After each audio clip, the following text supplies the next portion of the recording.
Tonight's episode of the Tuesday Night Cigar Club is brought to you by Drew Estate. Come experience the rebirth of cigars at www.drewestate.com and download the free Drew Diplomat smartphone app today to discover nearby retailers, RSVP to special events, redeem points to win exclusive Drew Estate merchandise, and much, much more.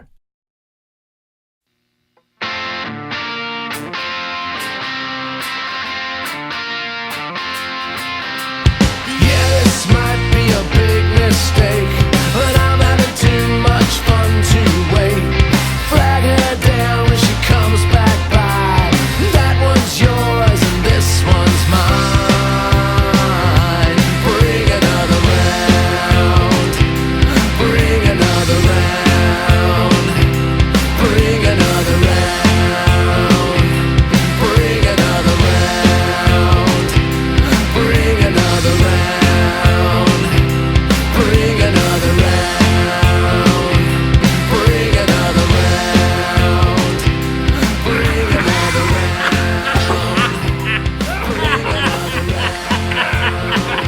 Bring another round.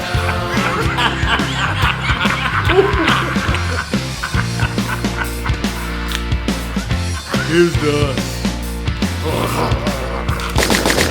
Suckles. Good evening, brothers and sisters of the Leaf. Coming to you live from the outer rings of Planet Vasquez, where alien life forms all have big hair, bigger boobs, and the male species all look just like Don Swayze. It's the Tuesday Night Cigar Club podcast. Wait a minute, holy shit, that is Don Swayze. And he's joined by Joey Travolta, Joe Estevez, Jackie Stallone, and a plethora of top-heavy intergalactic beauties in tonight's film, 1993's Beach Babes from Beyond. If our favorite crew of stargazing numbnuts can get their tongues rolled back into their mouths, they'll be smoking the full-bodied La Vencedora cigar from Villiger Cigars, paired with the delicious Space Dust IPA from Elysian Brewing Company. Wow, strong cigars, 8% beers, and Don Swayze? Sounds like heaven to me, folks. So sit back, light 'em up, and enjoy the show. Chiggers. Fucking chiggers. Look. If you see me reaching down under the table and making this motion throughout the night, I'm not pulling a Louis C.K. on you. Actually, we've seen that all the time. We just don't. And especially we given, just don't mention it. especially given tonight's movie. Chiggers. Yeah, despite the movie we're doing, I'm not. It's chigger bites. I got them all over my legs. It's and called crabs. we're outside all weekend at a wedding, and I got chigger bites all over my legs, my bathroom parts, everywhere. I'm gonna need you to oint me up later, Yak Boy, after you've had a few beers. That's not going to happen. After you've had a lot of beers? Well, maybe. Okay. This is be warned. Maybe drinking copious amounts of beer will help things. It will, but I'm forewarning you. 8.2%. Crom laughs at your 8.2%. Who knows? I might be showing the YouTube viewers my chigger bites here in about an hour or so. Great. Beach Babes just turned into single. I was about to say we're gonna lose the couple of subscribers we picked up this week. Oh no, we'll gain subscribers. Seriously, I'm not one to question God's plan. Whatever him or her had in mind. Tell me one good thing about chiggers. Chiggers aren't from God, son. I get bees. They sting you, but they also make honey for the doctor's tea in the morning. Because he's dainty like that. I get scorpions. They sting you, but without them, what critter are mariachi guitarists going to stitch on the back of their jackets? Name me the positive side to a chigger. Name me one positive attribute of a chigger, and I will buy you a beer, Yak Boy. They feed spiders. Oh, that's some good beer right there. Look at that face. Yeah. Is that? I think the way he's enjoying that beer, he's going to be the one to lotion me up later. It's possible. Never say never. Oh, that was a lot easier than I thought. Oh, enough about my bathroom parts and my chigger bites. Welcome, everybody. to the Tuesday Night Cigar Club, episode 75. 75. We are 3/4 the way there, boys, and then this is all over. Fantastic. We're released from the Phantom Zone, and we can go about our everyday lives. 100. Can we? Really? Oh, he just did the math. Oh, it takes me a while to do the math. Yes, we are 3/4 the way to episode 100 when we all just back the one of I our... am released from my indentured servitude. Well, I was going to say we just run some tubing down here in the corner, no hope. The shackles will fall from us. We'll be free. So the group Can we do that? suicide, we're not doing that anymore? Can we do like that 1980s Apple commercial where we just come in with the case of beer, swing it around, and maybe it's like Tut's face on the big screen? We've got some time. It took us this long to get to 75. We got a little bit of time to plan our big 100th day Jim Jones drink our Kool-Aid extravaganza. I'll tell you what the extravaganza is going to be. It's just like 30 minutes of cool stuff and then like 2.5 hours of just... That's kind of our 50th was when we did Roadhouse. Why do they have 50? Oh my God. Why do they have 50 pies there? I'm in training, boys. For our 100th episode, I am going to drink 100 beers on that episode. 100 tiny beers, like 100 sips. Well, we'll see. Again, Little thimble-sized beers. man, we got a lot of time to plan. Oh, no. Wait, no, I got... You got everything you need? Yeah, I got everything I need. Okay. I mentioned in jest Louis C.K. there earlier, jerking off in front of people. I did hear something interesting. Well, two things I guess I need to address. We've been talking about the Me Too movement for a long time here on the show. One of the most outspoken supporters of the movement, and a guy who we very publicly gave a hard time here on the show not long ago, Anthony Bourdain, passed away last week. Yeah. You do not see a boot here because I'm not going to be a phony and pretend, I wasn't a fan of the guy, so I'm not going to pretend like I am now that he's dead.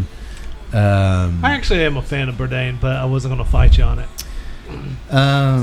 Well, you called him a bully, and you said some pretty harsh things as well. Yeah, but I mean, just because he was a bully doesn't mean that I don't like him. It was actually frozen on his YouTube screen when he killed himself. He killed himself. You pointing at the screen. You're bully, Bourdain. I just said that he shouldn't have picked on Guy. Well, apparently the guy was fighting some demons for a while. Yeah. Yeah, so, again, I didn't like Nirvana anymore after Kurt Cobain killed himself. I didn't like Soundgarden anymore after... But I thought it was because that video still, I see our little Anthony Bourdain versus Guy Fieri video. It still pops up every once in a while, and it is kind of weird now that he's gone. This actually has been a little bit hard for me because, I was a little bit sad by it. I did like Bourdain, but I'm going to say this here because if you're watching it, you're coming into my world, and I'm not just putting my opinion out there. Because I have a real problem with suicide, to where the fact that everybody was posting up these wonderful life quotes from Bourdain, like "Get out there and live and travel." Yeah, it's kind of ironic. And I'm like, you're posting you're posting life tips from a guy who couldn't cut life and killed himself. I mean, went into the bathroom, took his bathrobe belt, and hung himself. Yeah. So maybe posting life tips from that guy's not cool. I mean, maybe post a life tip from Tuttle who's sitting on the couch drinking beer because Tuttle's still here. Or Guy Fieri.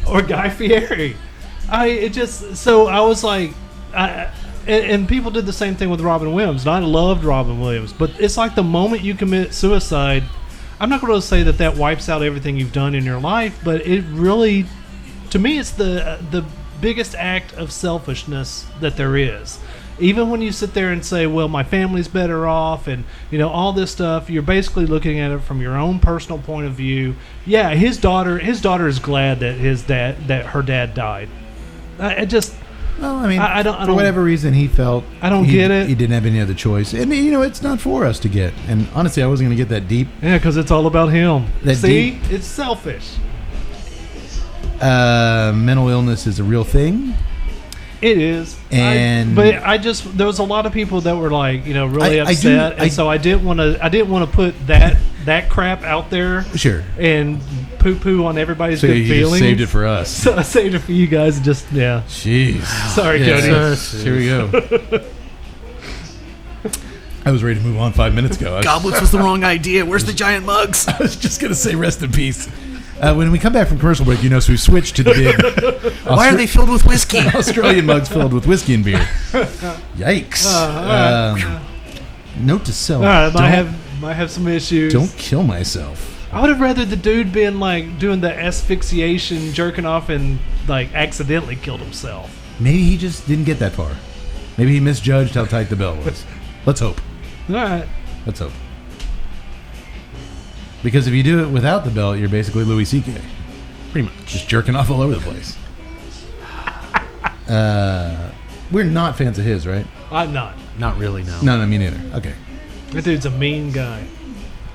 You're saying you'd rather he would have done himself off than... I'm not saying that. That's what I heard. I'm just glad Guy Fieri's still around. Why the wouldn't he moment- be? Why would he kill himself? That I'm not going to say this, with so many others. Here's one of those guys. I mean, you still can go and find him, and he's He's doing all right. he's positive. Yeah. I mean, Right now, he's got that convertible yeah. T-Bird in the garage with the engine running. No. Hopefully he was watching our video and that takes him turn the T-Bird off. Guy. Maybe. Well, I think also Oh, yeah. for a lot of guys, he's Oh, yeah. he has to be positive. Look how many people out there were just giving him shit forever and still are. Yeah. And they're dying. Yeah. And that's one of the things. Like, Well, do you think he tried to kill himself in the bathroom, but he tried wrapping like a giant cheese stick around his neck and it just kept breaking? he probably kept eating it. I don't know. Damn it! Get that crunch, I braided this spaghetti to make this noose, but it's so delicious. getting notes of misery, bad memories from my childhood. Oh, no. Oh, wait, I ate my noose again. Oh, yeah. Guy's back. Keep trying to get to Flavor Town. I can't make it. Diners, It's so delicious. Diners, drive-ins, and depression. It's a serious thing. Well, you know what? We laugh about things to make us feel more comfortable about them. And there's nothing wrong with that, Yeah. Todd. Even you can't find an issue with that, I'm sure. All right, well, Louis C.K.'s still out there jerking off. Guy Fieri's still eating mozzarella in any shape or form. But Anthony Bourdain is gone. And that might be a point that you probably shouldn't take life advice from a guy who had issues with life. I'll give you that. Fair enough? There's another thing I wanted to bring up. Another figure, because, of course, Anthony Bourdain was dating Asia Argento, who was one of Harvey Weinstein's alleged rape victims, who was befriended and joined on this crusade by another victim, Rose McGowan. She was in the news this week. She has become the most vocal anti-Weinstein. Who's Rose McGowan again? She was in Scream movies. Yeah, there we go. She was in Grindhouse. She was in Plant Terror, Machine Gun Leg. Oh, yeah. Yes. Oh, I like her. Well, she started this all. She claimed that Harvey Weinstein raped her at the Sundance Film Festival back when she was in Phantoms, Yo, with Ben Affleck. Phantoms. And then he seen paid her that off. forever. That was he had given her like $150,000 payout to buy her silence. And then when all the stuff came out, she came out and broke her DNA or whatever the NDA. And she's written a book about it. She's been on every show about Me Too and coming out against Hollywood or whatnot. This really isn't going to make much sense if he doesn't know who Rose McGowan is. She's been the most vocal person in this whole movement. I know You who she probably is. I recognize just her don't know. now because she shaved her head. She didn't want to look like America's fuck toy anymore, so she shaved her head, and she's real militant. Not that there's anything wrong with that. Man, I liked her. But I read this, and it got me thinking. I want to get your guys' take on it. We haven't done this in a while. Current events. Huh? We have a really quick movie tonight, so I'm Feeling. I'm really looking for something to talk about here because now we're in the hot seat. now you're in the hot seat. All right, I read this. Too much thing. American actress and Me Too trailblazer Rose McGowan has been in England promoting her autobiography. Brave is the name of it. in which she launches a tirade against male-dominated film industry executives that have used and abused her and thousands of other women over the years. But some, they say, are now wondering whether the global attention has gone to her head. Prior to her arrival at a London TV studio, staff were astonished to receive a phone call from her people making the following demands. You guys ready for this? No. Write it down. You're going to need it. Okay. No, All right. I'll email it to you. She must be met by someone of stature at reception when she arrives. Don't refer to her as a star. She knows this and sees no reason for it to be brought up. No eye contact. No direct questions. Don't stand too close to her.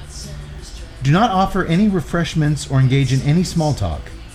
When she's departing, you may thank her for her time, but only if she requests that conversation. I think you boys know where I'm going Did with she this. only want the blue M&Ms?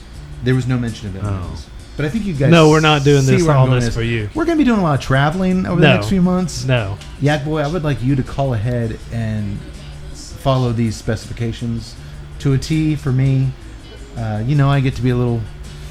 Yeah, they'll find Oh, you in a weird. bathroom and it won't be suicide. I know I'm a fucking superstar. I don't need you to tell me. All right. In the world of beer, film, cigar podcasting, I know what I am. In other news, local man committed murder with a bathrobe belt. Local man commits suicide, hung himself with his hands tied behind his back. I'm just saying, when we walk in, I don't need Joe Schmo at the Pittsburgh Motel 6 telling me what a badass I am.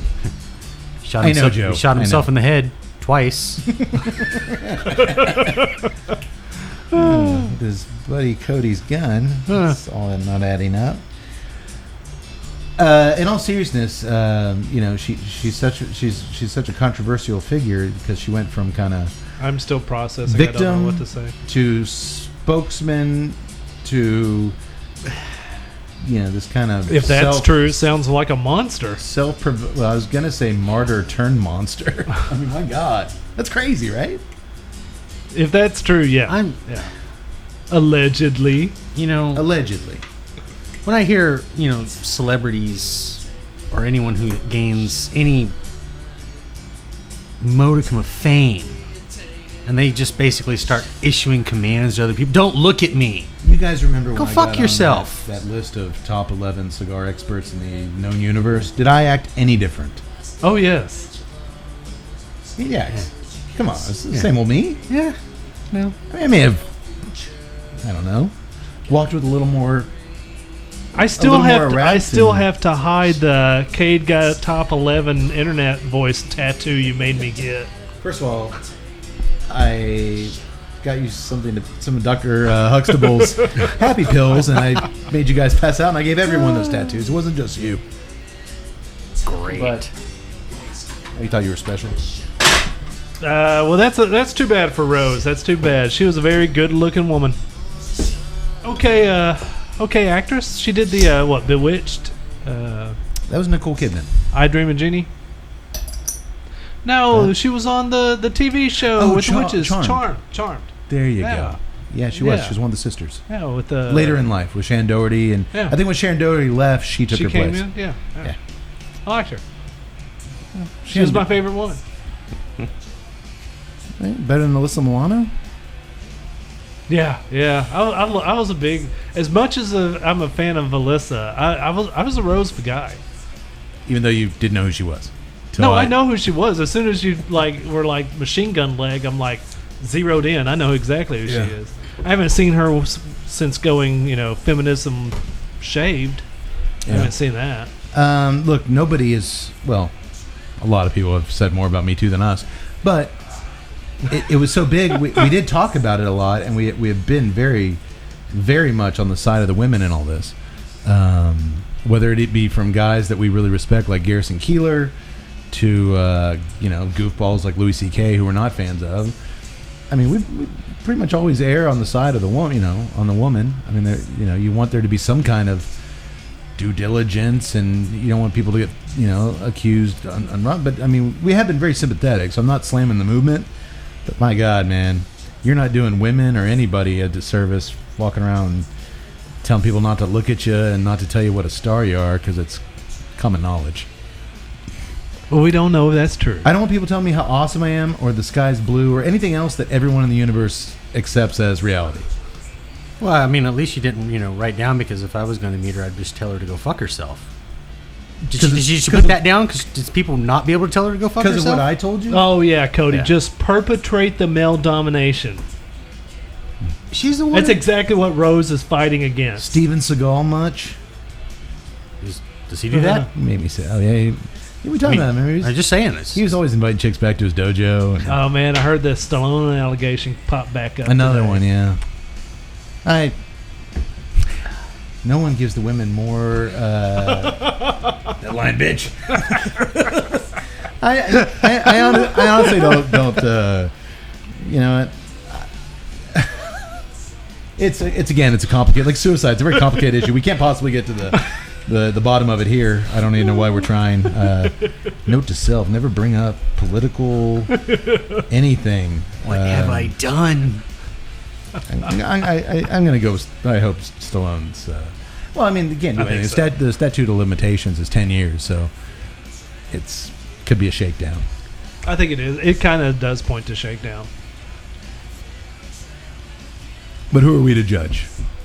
Allegedly. I won't judge that, but I will judge, if that report is true. That's just behavior is unacceptable. I agree. And Bad form, Rose. And if Bad anybody form. gives you issues with that when you're calling them ahead of our arriving, you let me know. Oh, I will. Top 11 cigar expert in the galaxy. Tell them to look Cade in the testicles. No, don't look at. Constantly ask how he's doing. I swear it's Chiggers. I swear. He's so itchy. This guy's always itching his balls. Chiggers. Chiggers indeed. Well, boys, we talk about 3 things every night. You guys want to talk about the first thing? Well, So we can light that first thing up? When the church first got into the dominant power back in the 1700s. No, we're done. We're not doing political stuff anymore. Oh, okay. Yeah, we're done. We're going to talk about lighting things on fire and sucking the sweet smoke into our face. Can we do that now? Yes. Yeah.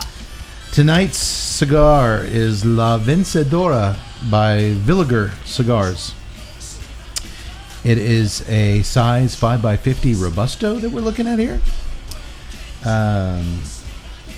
We have not done a Villiger cigar. A lot of people mispronounce it as Villiger Cigars. I always do that. It's not. It's a name. It's a family name. Villiger. Hard G.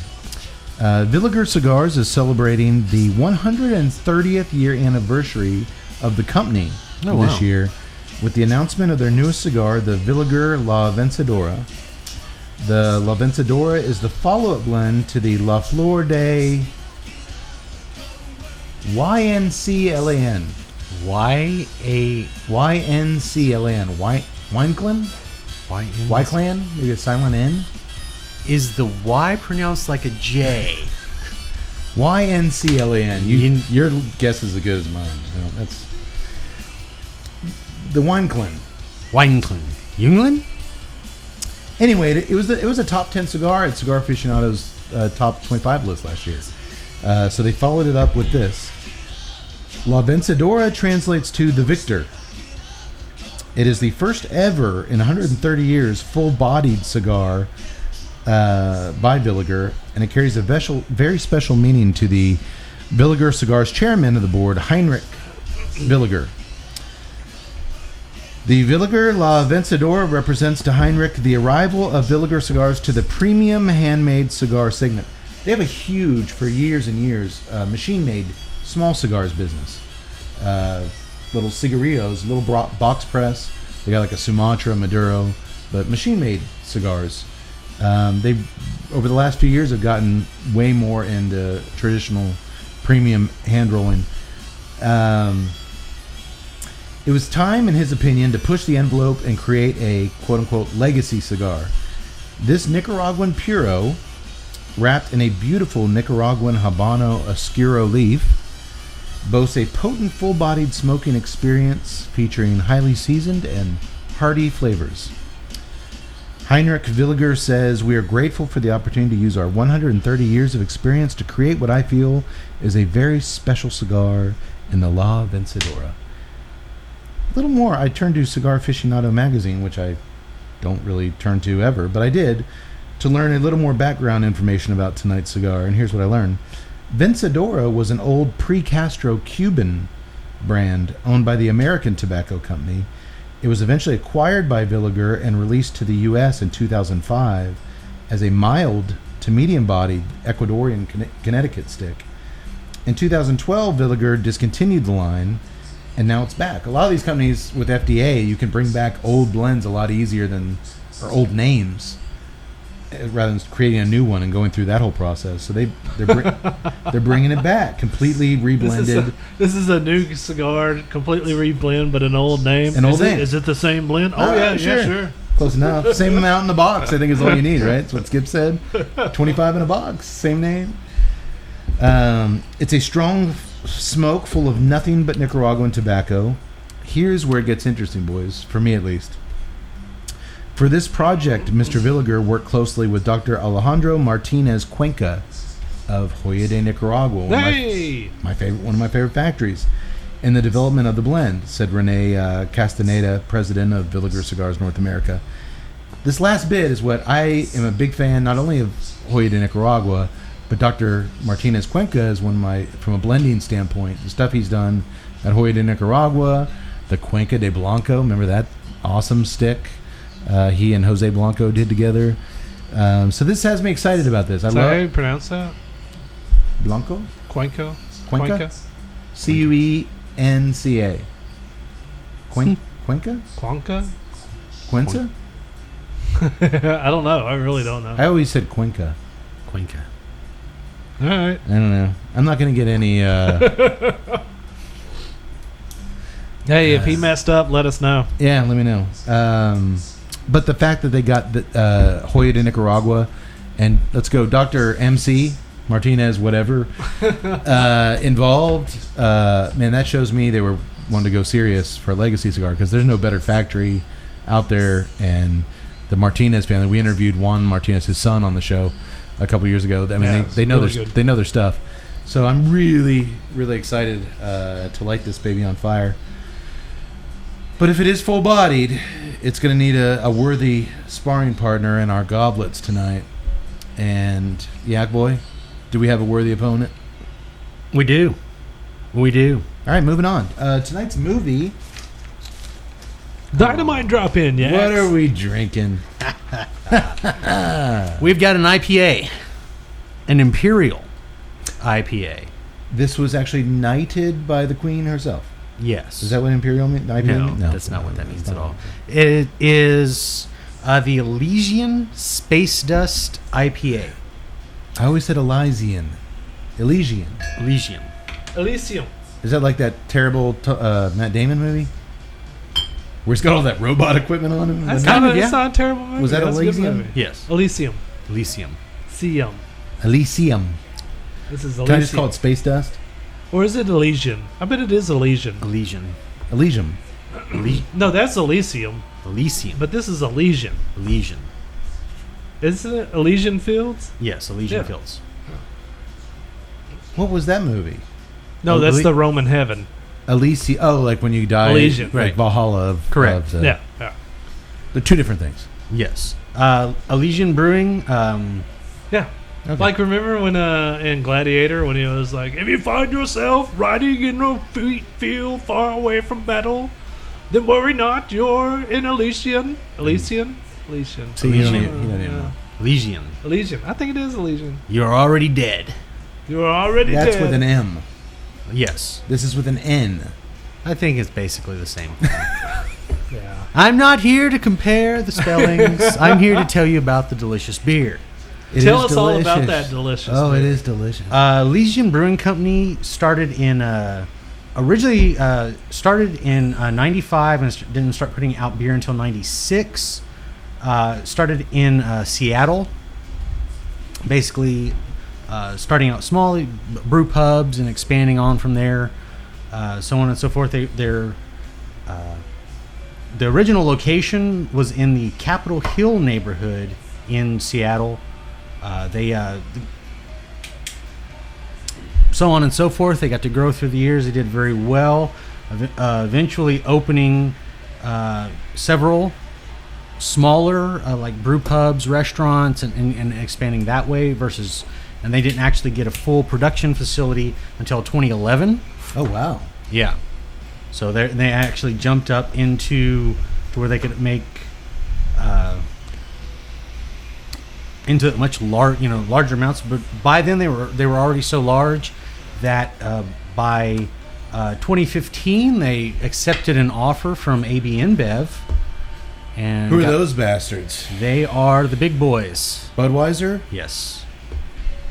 That answers one of the questions I had. I'm sorry, I'll save it till you're done. Or would it work more organically if I just say it now?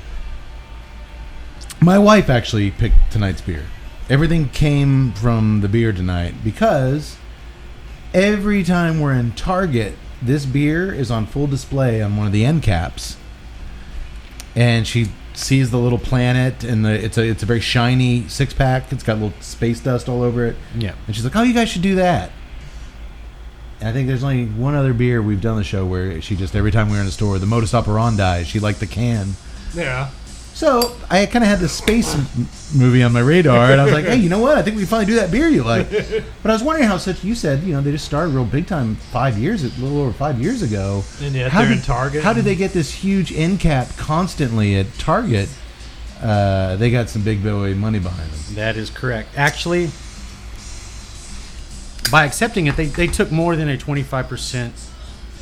ABM took more than a 25% stake. They pretty much bought them whole kit and caboodle, and basically they left them with 25%, or no, the maximum ownership. The ABM took over 25%. So, in the way that a lot of, I guess you'll say the decision on how you should say, is this craft beer or not? Uh-huh. When they get a buyout that takes up more than that, then especially from someone like InBev, a lot of people no longer consider this to be craft beer, even though all they really were doing was basically increasing their distribution. Are they still making it all in-house? They're just pretty much, from my understanding, because I'm not going to say that they're not, but I couldn't find that when I was looking. So, but it's still good beer. I was going to say, it tastes pretty close to what it did a few years back. Yeah, when did they sell out? I'm sorry, I missed that. 2015.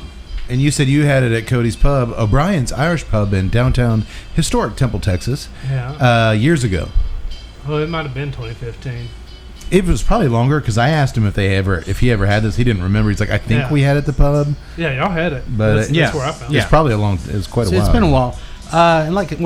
Just to actually speak about the beer, it is much stronger. Like I said, it's an Imperial IPA, which tends to be when you put the Imperial onto it, tends to put it as either a double or even a triple IPA.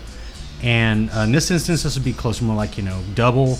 It's 8.2% ABV, and they put the IBUs right around 75. So it's up there.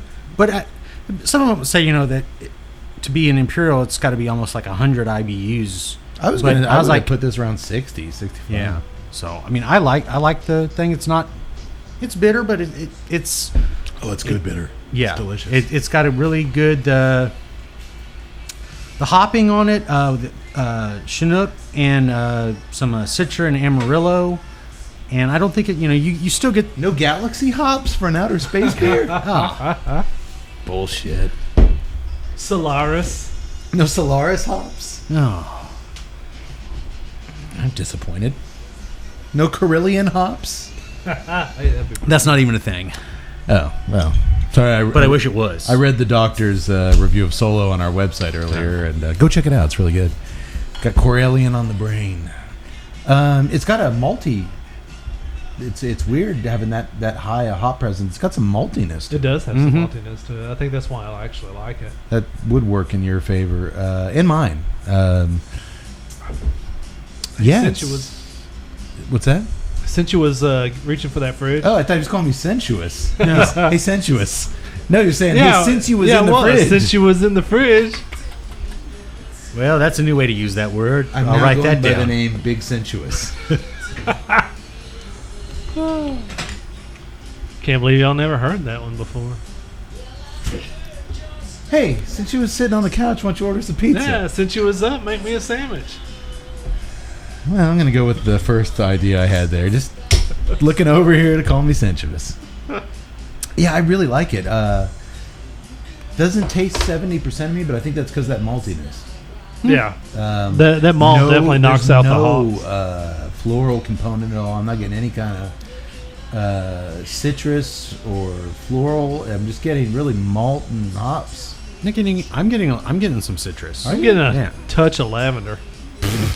He touches lavender. I'll touch your lavender later. Wait, what? What? Huh? Me too? I don't think it works that way. You can't do a preemptive me too when you think you're in trouble? Me too. Are you really getting lavender? Just a very, What very citrus are you getting? Orange? faint hint. Yeah. I could maybe see that.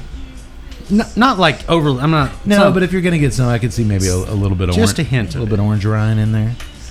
Oh, yeah. All right. Oh, yeah. You guys just lit up. What do you think of it? Too early to tell? First impressions of the cigar. It's too early to tell. I love the cold draw on the thing. It had a little bit of cocoa on that cold draw, so that was kind of nice. Very easy draw right out of the gate. right. Which, Coya de Nicaragua, I pretty much expect perfect construction, whether it's their stuff, whether it's their stuff for Saka, Dunbarton, they know what they're doing. I am getting rich, like oak, Yeah, I was about to say the. like strong woods, like oak I mean, and just earth. Just the smelling the wrapper before lighting. I mean, I was like, this is a forest. I mean, it was woodsy. I'm getting oak and earth. I'm definitely getting the earth. I'm not really getting a lot of oak.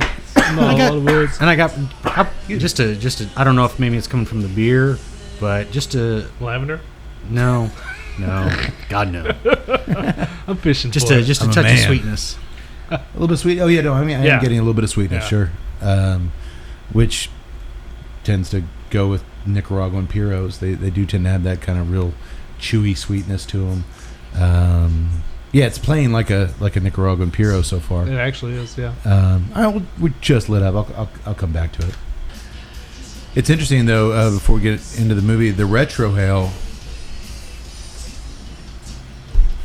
through the nose, I was expecting to be a lot stronger. It's a very mild retrohale in the nose. Like very little spice, not a lot of strength of spice. Like the power of this thing is on the palate. It's not a. Are you guys getting it? I'm not really picking up much of. I got a hint of cinnamon on the retro hill, and that's about it. Yeah, I'm not. I mean, can't even say the stronger flavors. And it's not even in a kind of a pepper or anything. No, there's no, yeah. No. Maybe a little bit of lavender. No. Ah, yes. You said it. I filmed it. All right. Well, there's 2 out of the 3 things we talk about every night. You want to know the third? I do. I was so relieved when I usually get the text from Tut, I hate you, when he's watching the movie, or go fuck yourself, or I quit the podcast. I actually got a positive. Like, you picked the perfect movie And for how me. could you not? You never know with this guy. He actually was like, I'm all in on this one. Thank you. Like, this is just what I needed. Is Like, it? Oh, yeah. Could it be because it's a blockbuster filled with? I'm trying to think, boy, I'm looking for answers out there. I don't know. Where would those answers be located? Over here, or back over here? It could be Maybe. here. These Right. But actually, kind of here. these moments, folks, if you're listening to us as opposed to watching us, you should really go over to YouTube. We have a TV, a video monitor now where we can do our best Al Roker pointing at the screen. Storm systems now- are building in this area. They're like, here's what's going on in your neck of the woods. And all of a sudden it shows my chigger-bitten thighs. Oh, God. Go back to the nice place. Oh, You totally misled me out. By the way, my chigger-bitten thighs still are sensual. they're not. Since y'all were talking about them, how'd you get... No. Okay. We'll talk a few beers from now. Yes, folks. But seriously, if you aren't listening, it is a fun show to watch. Check us out on YouTube. Tell you, before we drink all these 8.5 beers, you want to give some links? Oh my God, I've already forgot them. No, I didn't. Hit us up on Twitter at TNCCcast. Go to Instagram, see all the wonderful pictures that Cade posts up at TNCC_podcast. Check out my hands holding cigars. Check out the hands. Obviously, join us up on Facebook, Tuesday Night Cigar Club. Thank you to all the subscribers that we've had. And so if you haven't subscribed up, go ahead and subscribe up on YouTube, Tuesday Night, one word, Cigar Club, one word. You can always check us out on the website, TuesdayNightCigarClub.com. And while you're over there, if you need to go buy something for your wife or for your dad for Father's Day coming up, wait, actually, Father's Day is probably going to be already gone after this. Why would you buy something for your So, wife for Father's Day? If you want to buy something for 4th of July, East go Texas. to Amazon, go to our site. That's some East Texas craziness. Happy Father's Day, Mom. What? Don't question it. Don't question it. Go to our website. Go to the Amazon link. Click there. Do your shopping. Same thing. If it's time to re-up, I just had to re-up my cigars. So go to the website. Click on that famoussmoke.com. Do your shopping from there. Helps us pay the little bills. Especially, please go like our Facebook page. Oh, and I don't know if it's still It going to be is- going at this time, but if you got like a whole bunch of ratty humidors, man, go click on that Daniel Marshall link on our page. our Click on deal. the Cash for Clunkers from Daniel Marshall. He'll give you a prepaid sticker to mail in your old shitty humidor, and you get $100 voucher for a Daniel Marshall humidor. I'm working on my wife. I'm like, honey, Hey, this is a once in a this lifetime. weekend. Get her a great Father's Day gift. Butter her up. All our Virginia listeners are all, that sounds good. I might do the same thing. We don't. Speaking of, the new location for Fallout came out, West Virginia. Good luck with that. Please like the Facebook page. We can't advertise. We can't promote stuff. That is a very hard nut for us to crack. For God's sake, Tut's cats have more fans on Facebook than we do. Well, Charles Mortimer is one charismatic son of a bitch. You don't look him in the eye when you walk in. He knows he's a star. He does not need you to tell him he's a star.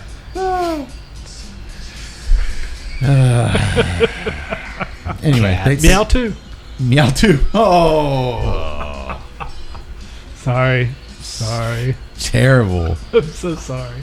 Rose McGowan's gonna come and punch you right in the balls. I looked her up post hair shave, and yeah, she probably looks like she could do it. Now she's gonna punch you twice in the balls. Well, there Meow are- too. There are two of them. It was hilarious, though. I used to like you. Ooh. You're gonna have a machine gun leg next time we see you. All right. Well, good job with the links there, Ted. Tonight's movie. We're drinking the beer, Space Dust IPA. Space Dust. I had to do a sci-fi. Yeah. I could have done the new Blade Runner. I could have done the new Alien. Let's go back to 1993. Beach Babes from Beyond. That's why you love us, folks. Just soak it in. Look at the smiles on you two motherfuckers' faces. So my wife was like, "So what are you doing?" And I'm like, "Sci-fi movie." She was like, "Oh, really?" I was like, "Yeah." She was like, "Anything I've heard of?" And I was like, "No." She was like, "Is it a TNA film?" I'm like, "Yes." She's Meow like, too. She was like, "What's the plot?" And I was like, I hadn't even looked at it, I hadn't seen anything. I was like, probably some developers threatening a beach somewhere, and they have a talent show to raise money and save it. That is, in fact, what this movie is about. Well, we learn at the end, basically. But we got aliens. That's true. That's new. I mean, Are they like don't green? talk like Are they like aliens. They don't look like aliens, and they've It's like every other movie we've done. We're going to have fun with it. I guarantee you, folks. So settle in, crack yourself open a Space Dust IPA at home. Go to your local Target store. I guarantee you can get it. Enjoy the ride. You boys ready? Let's hit it. I guess so. Well, Beach Babes from Beyond was directed by one David. All right, you guys got to help me with this name. Big D, little E, Coteau. Decotu? David Conto. Kato. Conto. Decoteau. Cocktosen? John Cocktosen? I hate this because the guy has done so much. He's like he's kind of like Bookwalter. He's been around from the 80s. He's done a ton, more movies than you can. Yeah. We do a 3-hour show and we can never list all this guy's movies. Oh, wow. And I've been aware of this guy for years, but I've always read his name. I've never actually had to say it. Let's call him David D. David D. David D. As in, if you look at here in the center, double D for David D. Tied the director in with the film. There you go. Kind of does itself, but if y'all will think back for a minute to earlier this year when we did the Lifetime movie A Tale of Two Corys. Yes. And the screenwriter of that movie was responsible. Remember, I listed off a baker's dozen of recent Lifetime movies he had written. Yeah. And they all had the first word wrong in them, or they were Christmas movies. Remember, it was like the wrong this, the wrong that, and then he did the wrong Christmas. And he did finally he ended it with the wrong Christmas before he killed himself. Tied a stocking around his neck. I picked the wrong profession. Wrong profession. Well, remember Christmas that. Diaries. What I'm about to tell you. No, there was the wrong. They were all just wrong. Yeah, wrong grandma, wrong neighbor, wrong mom. the wrong neighbor, the wrong lasagna.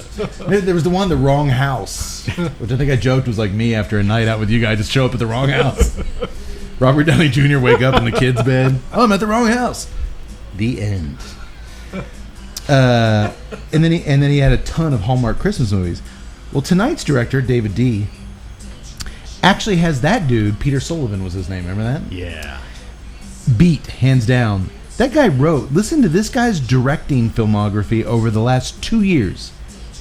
These are films that were put out in the last 2 years by tonight's director. Ready? Yeah. We're going to start in 2016. The Wrong Roommate. Then The Wrong Child. Then A Husband for Christmas. Then we jump to 2017. Boy, was he prolific. The Wrong Student. Followed by The Wrong Crush. Followed by Delivering Christmas. Followed by Runaway Christmas Bride. Followed by A Royal Christmas Ball. Followed by a Christmas Cruise. Followed by My Christmas Grandpa. And then, finally, he ended 2017 with The Wrong Man. That's 5 wrong movies and 6 fucking Christmas movies in 2 years. Get busy, Peter Sullivan. You pussy. Do you think he's listening to this like, I'm listening to the wrong podcast? Just wait for the Christmas podcast. That is crazy. That is insane, man. That's what I try to tell you. This guy works. He actually wrote the introduction to J.R. Bookwalter's book, the Making B Movies in the 80s and 90s, which I just ordered off the Tempe website. We had JR on the show a couple episodes ago for Robot Ninja. They're friends, and he wrote the introduction. Would the book sell more if it was called The Wrong Book? The preface is titled The Wrong Preface. The Wrong Preface. I totally wrote this for another book. But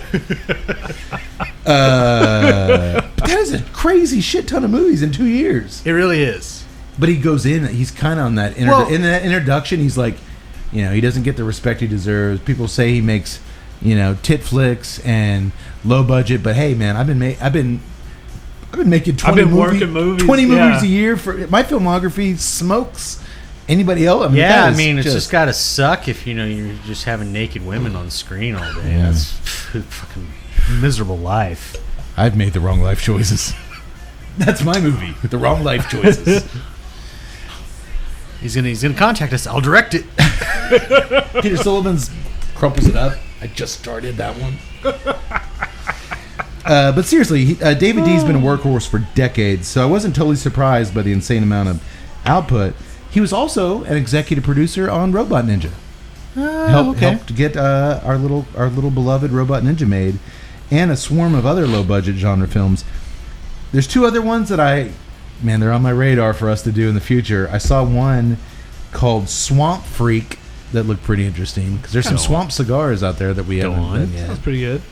Anything that I can watch to the tune of Born on the Bayou, I'm down for. And another back in 2014, which the doctor would be more excited about than you guys, 90210 Shark Attack. That's I made a definite actually note awesome. It might be pretty damn good. Do you like Ian Fleming? We've got... Dude, 90210, you know I have a soft spot for that. I know. Oh, you'd like that, Jim, wouldn't you? Me and Brenda get gobbled up by a shark. Get your face in the old National Geographic. Fuck this, I'm going to Baja. We're gonna Dylan McKay We're gonna voice. get by a shark. Give me the keys. Give me the keys. The shark's coming, Dylan. Give me your keys, bro. The only one way we're getting out of here. That's with me driving. The shark can sense the vibration of sideburns in the water. Oh, I got to see this movie. A little spoiler alert. Next episode, 90210 Shark Attack. That's our 3rd shark movie of the year. We're going shark crazy around here. Thanks, David D. Real quick, guys. I just got about an inch into this thing, and all of a sudden, it's like it just needed a little bit of time to go. I got a big blast of chocolate that really just, along with that oak, was just like, man, where were you a second ago? Just hit me. The draw opened up even a lot more. And the smoke production, everything just kind of came alive here an inch in. That's what she said. It's going pretty strong. Are you guys getting anything beyond? I've had the little. I haven't had like a big strong burst of chocolate, but I've had like it's been on the back note a little bit. It just came really to the forefront. A really strong dark chocolate that really went well with that oak, and even got a little bit of cream there. Yeah, the chocolate. I'm glad you that said sweetness is still there, but I wouldn't know. I couldn't classify it to anything. I think that sweetness is a little bit of a cinnamon in the retro hill. That might be it. I'm just saying. I'm getting. See, I'm getting the only thing I'm getting, which is really nice and welcome, is cream on the retro hill. I'm glad you mentioned that, because I was thinking, I was like, at first I thought it was a little bit bread, but then it turned a little bit sweet, and so I was like, that can't be cream. Not with a Nica Prior. Oh, sure, it'll happen occasionally with Really? Nicaraguan stuff. Yeah, I mean, Okay. I think we got it on. Was it the Saka? Not the Naka Tamale, but the Moistra, Moistra? the Exclusivo. I believe was a creamy son of a bitch. And I'll get it on the Cabineta, the Hoya de Nicaragua Cabineta, the two wrapper cigars. That's a creamy. Yeah, but usually isn't that the product of the Connecticut that the I the get, Cabineta oh, has? I've gotten cream on a lot of other, depending on the way it's blended. I don't. Yeah. Okay. I noticed it on the retro hail, and then that chocolate added in with the oakiness on the draw was nice. Yeah. But yeah, everything kind of just really stepped up their game here. I'm still not, I'm just still in the first third, but kind of a ho hum, not a bad ho hum, but just kind of a okay, here we are start. But boy, that really was nice. Yeah. Mine hasn't started. Impressing. Yeah, I mean it's a good cigar. It's just not. It's not Okay. blowing me away yet. All right, well, I'll come back to it. It's got some nice flavors to it, but at the same time, I mean, maybe my palate's all messed up for like allergies and stuff. But It could be. I just looked at. Hand me those two bottles, because that's gonna fuck me up all night. I just looked over there. I'm like, oh my god, that's 4 deep already. I mean, you need to wear the headphones. Everything sounds great. All right, boys. That's not going to be good. Thanks, tinnitus. We start off tonight's flick up in outer space. Imagine that. Where a bickering married couple are soaring through the cosmos in their rocket ship. Who are these two lovebirds, you might ask? That's right, baby. Swayze and Stallone. Yeah. Can't believe they'd be in a movie like this. Well, by my Two premium actors. by my excited tone, you should know, of course, that I'm referring to the one and only Dawn Swayze and Jackie Stallone, Sly's mom. What a get. Gork being Don Swayze, and Yana. I did not know that was Sly's mom. Yeah, it's Jackie Stallone. What a great actress. She's awesome. Don looks identical almost to Patrick. Nose is a little bit sharper. Maybe a sharper nose, but it's just Patrick devoid of any personality or charisma. That and he looks like he's lived his whole life outside. Yes. Yes. I am a Don Swayze fan. I'm not going to sit here and let you guys talk about him that way. But we should also... I guess I already did. Yeah, it's too late now. You guys have anything else to say? No, we said it all. I love Don Swayze. Every time they throw in a movie that's like Swayze. Stallone. This is the ultimate. I've seen it before. I'm all about this movie. Oh, wait. Yeah. Wait. You clever hucksters, you. Actually, I was all in the moment that they showed the little handheld spaceship on the screen, the model. Right now, this okay. My favorite part here is as soon as they get through the little beginning credits, it literally does a drop down on this bad illustration of a planet. but it has the music. And it has a very poorly animated spaceship leaving the planet. And then we cut into the spaceship where we meet Gork and Yanni talking. But I have to go back. It's just so great. I mean, it literally, you can just do your little fingers. I started laughing like, oh my God, this is going to be too good. I think we all had that little giggle. Well, Gork and Yanni are relieved to be free of their daughter Zena's presence for a while. They're getting away for a couple days. Especially Don Swayze, who's especially excited about not waiting in line to use the fecal matter neutralizer in the morning for once. I can relate to that. Only I could get one of those. We need one of those out here. Does it neutralize smell, though? We'll talk about it. Yanni is more concerned about their teenage daughter, Xena. But Gork says, you know what? I trust Xena explicitly. Especially since she dumped that geekazoid boyfriend Gonad a while back. I don't know much about space culture and sci-fi. But if your characters are named Gonad... I'd rather be named Gork than Gonad. If your character's named Gonad, you're probably just a sidekick high school guy. Yeah. In a John Hughes fit. That's what I'm saying. I really wanted to meet this guy after I heard that name. Yeah, I always thought he would show up at some point. They made a point of mentioning he would show up on Earth. Oh no, Gonad! I'm here looking for my girl. Except I was imagining what are those things between your legs. The name's Gonad. No shit. We are not. We think that, or he was actually on the beach bows down to Gonad. That, or he's just going to show up and he actually is just a giant gonad. He's a gonadian. He shows up on Malibu Beach. Somebody please sunscreen me. So much skin. All right. I just signed up for this. Just start. Dude, you're massaging his balls. Help him. He is a pair of balls. He's from outer space. He's like E.T., just not cute. He's so wrinkly. Give him some Reese's Pieces. I don't know where to put him. That's another movie. That's why David D's making movies and MC isn't.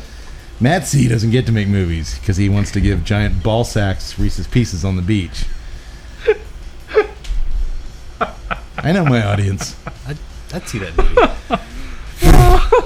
All 15 of us. Yeah, all 15 of you guys would love it. Well, yeah, I'd have you play the giant ball sack. I'll do it. I know you will. You'll do anything. I already got the haircut for I love that about you. And you love Reese's Pieces. I do. I really do. Well, speaking of Xena, their daughter, oh man, we next get to watch her shower throughout the entire opening credits. Yeah. Go on. I didn't notice this until the third time I watched the film. Did you notice she's nude in that entire scene? What? Yeah. What do you mean nude? She's totally naked Would throughout David the D entire just opening have credit sequence. A 5-minute nude scene? I don't think so. That was not the wrong shower. No, it wasn't. No. Was that the Christmas soap? The Christmas conditioner. Holy Spaceballs, Batman. She is good looking. Yeah. She's pretty. And the showers on Xena's planet are tiled and fixtured identically to Earth showers. Oh. It looks just like she's on Earth somehow. Well, So suck on that, Neil deGrasse Tyson. what were they going to show her? Explain that one, Was she Neil. going to be on the fecal neutralizer? I mean, Well, we don't want to see her on that. I picture it'd be like one of those little guns that Batman and Robin have, that like just zap the turd and it just disappears. Just a couple of like really poorly illustrated circles coming out of the nozzle. You see her get off the jaunt. Puts in a little holster on the side of the toilet. I don't want to see that movie. No, I didn't want to see her. Any of these ladies do that. But yeah, apparently this planet is very similar to Earth in its ways. Xena is played by the lovely Roxanne Blaze. I think that was her birth name. it was not. Well, she gets out of the shower Now and joins coming to the center stage, Roxanne Blaze. Roxanne Blaze. She joins her two Sorry, topless Roxanne. friends in the bedroom. Her friends are already topless in there. They're trying on all these clothes she's designed. They think she should do this for a living. She She's a makes designer. great clothes. She's very talented. And they're teenage girls, so they're lamenting about the quality of spacemen out there. Boys, can't live with them, can't disintegrate them with a gamma death ray. Those damn gamma death rays. There was at least an effort in the set design of the bedroom. Like, they put the TV in kind of a futuristic shape, like housing. Like, they cut some wood to look kind of...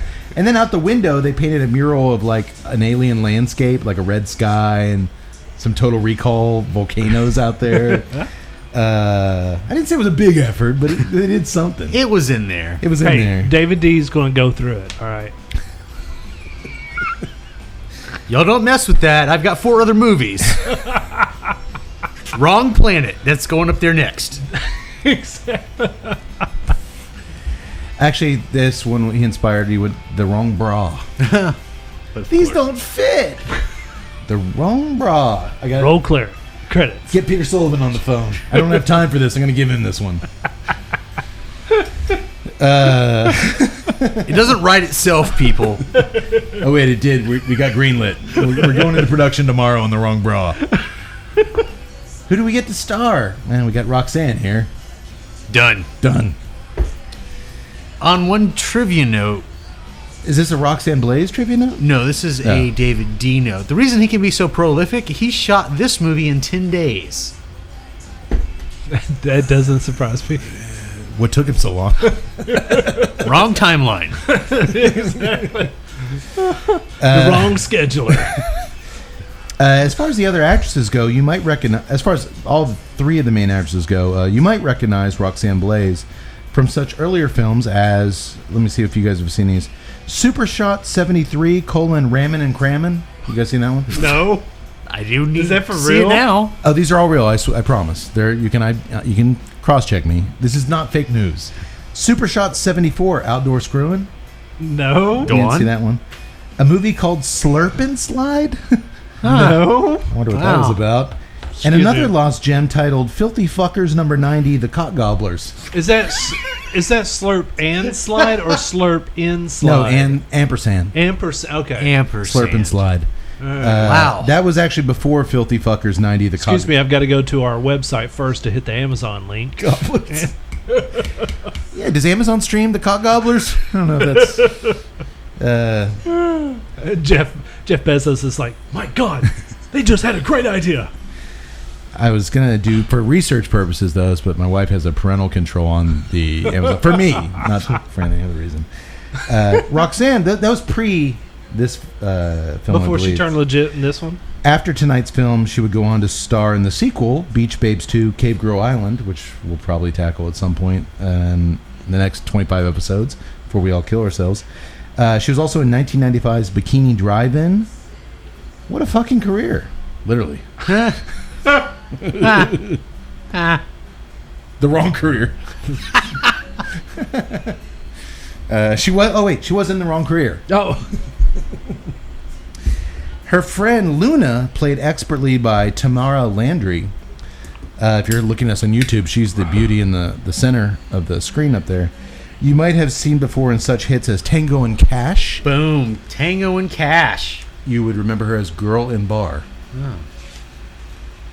Obviously, I do not I do not remember her as Girl in Bar. Bikini Med School. I'm thinking it was the bar where Terry Hatcher stripped. Yeah. She's probably Probably. up on stage. Bikini Med School. No. No. Bel Air Babes? Nope.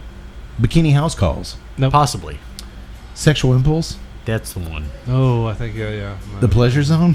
I'm all about it. Animal Attraction, Carnal Desires? No. Is there an animal attraction something else? Animal Attraction, Beach Blanket Malibu? Boom. Passionate Deceptions? Nope. And many, many more. I actually didn't IMDb her. I own all those DVDs. From memory, I just wrote those down. There is a third friend, Sola, played by one Nicole Posey. This is her one and only movie that she did. Oh, that's a shame because I liked her. She's my favorite. I would call that the right career choices. No Super Shot 72, Wanna See Me Pee from her. That is on Roxanne Blaze's IMDb page. Super Shot 72, Wanna See Me Pee. This movie probably saved Solera's life. Sola's life. Sola's. Well, Roxanne Blaze, I think, is still going. I don't believe she's passed away. And she's, I believe, our age, which would have made her in 93, 18? Barely legal. She barely got into this film. Wait a minute, because she had done a couple of Scene 23. It was a different time, Tut. It was the early 90s. It was the Wild West. Look, Jim, if you're going to nitpick everything Brent and I do, it's going to be a long night.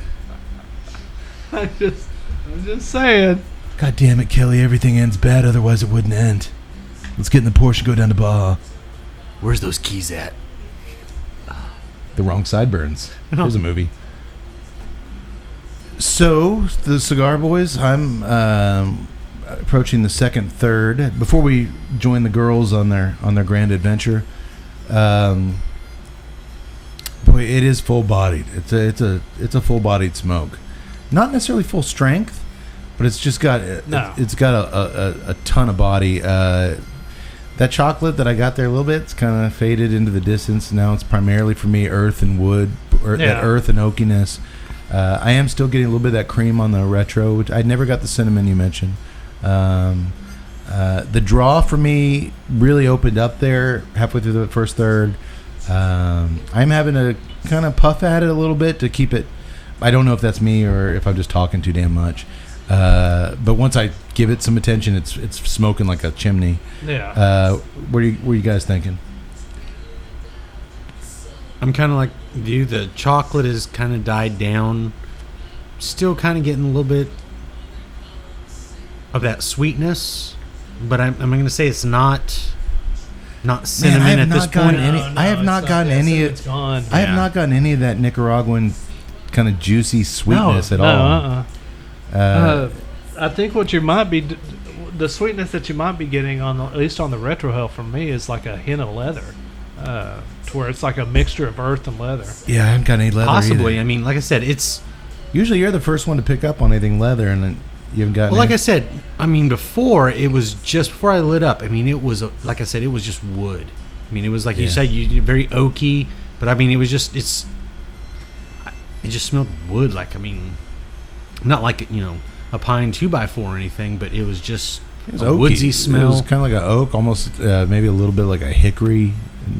Heavy woods, dark, right? Yeah. Deep, mysterious wood. That sweetness for me has just persisted. Like, that's right there.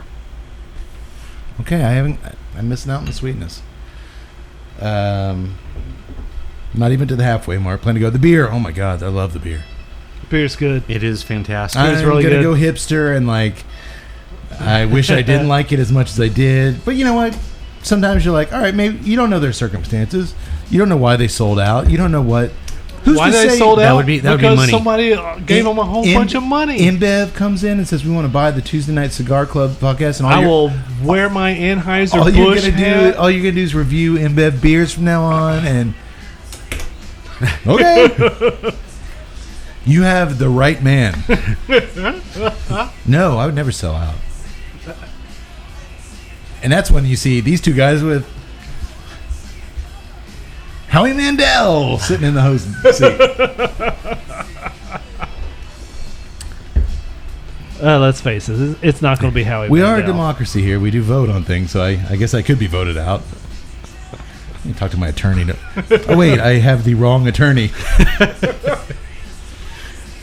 You don't have to worry about it. 'cause usually LegalZoom.com, you said you'd be there for me. Your lawyer you don't have a real name? No, it's the website. It helps me. All right. The beer is wonderful. It's refreshing. I mean, I think we were up to about 118 degrees here in Texas today. Yeah, Pretty felt much. like it. Jeez. It's ridiculous. Close to it. I had a guy out working on my sprinklers today. I looked out there. He just had his mouth open. He was just drinking the water. I couldn't blame him. It's just ridiculous. Yeah, I passed him when I was loading in today, and I just looked at him and was like, I feel you, brother. And he just looked at me with disdain and said, no, you don't. I'm a working man, too, showing up to drink my beers all night and smoke my cigars and talk about titty movies. We're all in the same boat, partner. He's like, fuck you, we're not in the same boat, asshole. I did not get the wrong sprinkler guy. He did a really good job. That should be a movie, though, like an evil sprinkler guy. Like, he came to fix the sprinklers, but next thing you know, he wants to be a part of their lives. Every time there's about to be a jump scare, you hear that. The sprinklers aren't supposed to be running right now. There he is. Oh, hey, Janice. I was at home, and I had a feeling there might be something wrong with your drizzlers, your bubblers in the rose garden. It's 3 a.m, Tim. Those aren't even words. I love you. The wrong sprinkler guy. There are a lot of wrong ones out there. You gotta, man, you find the right one, you stick with them. There you go. It's my little public service announcement. All right, well, back to the movie.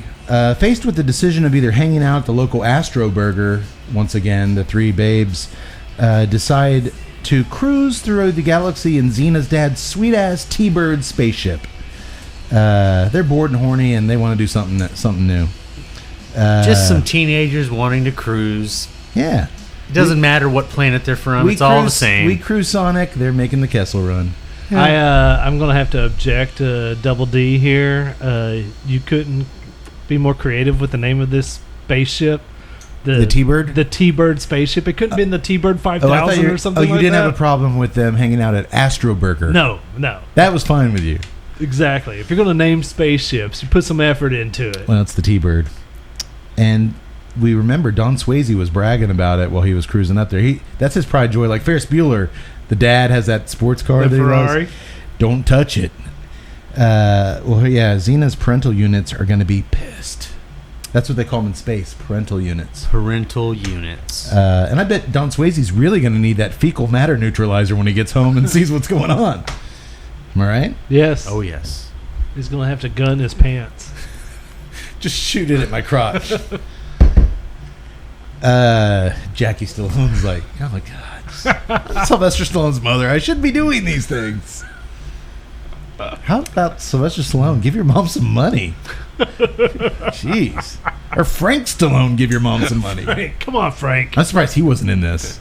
He should have been. You think it was like, all right, we need a Stallone. Do we do Frank or Jackie? No.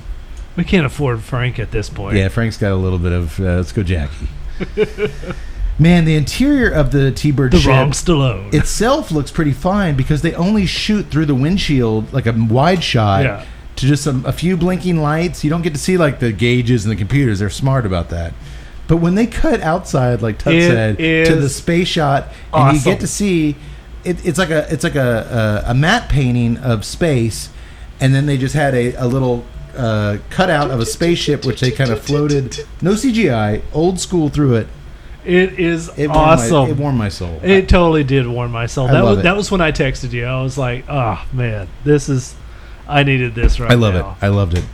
It reminded me, I don't know if y'all ever saw Oh, it. and I think it was here's like what I on thought was great. Showtime. It was like a Close Encounters of the Weird Kind.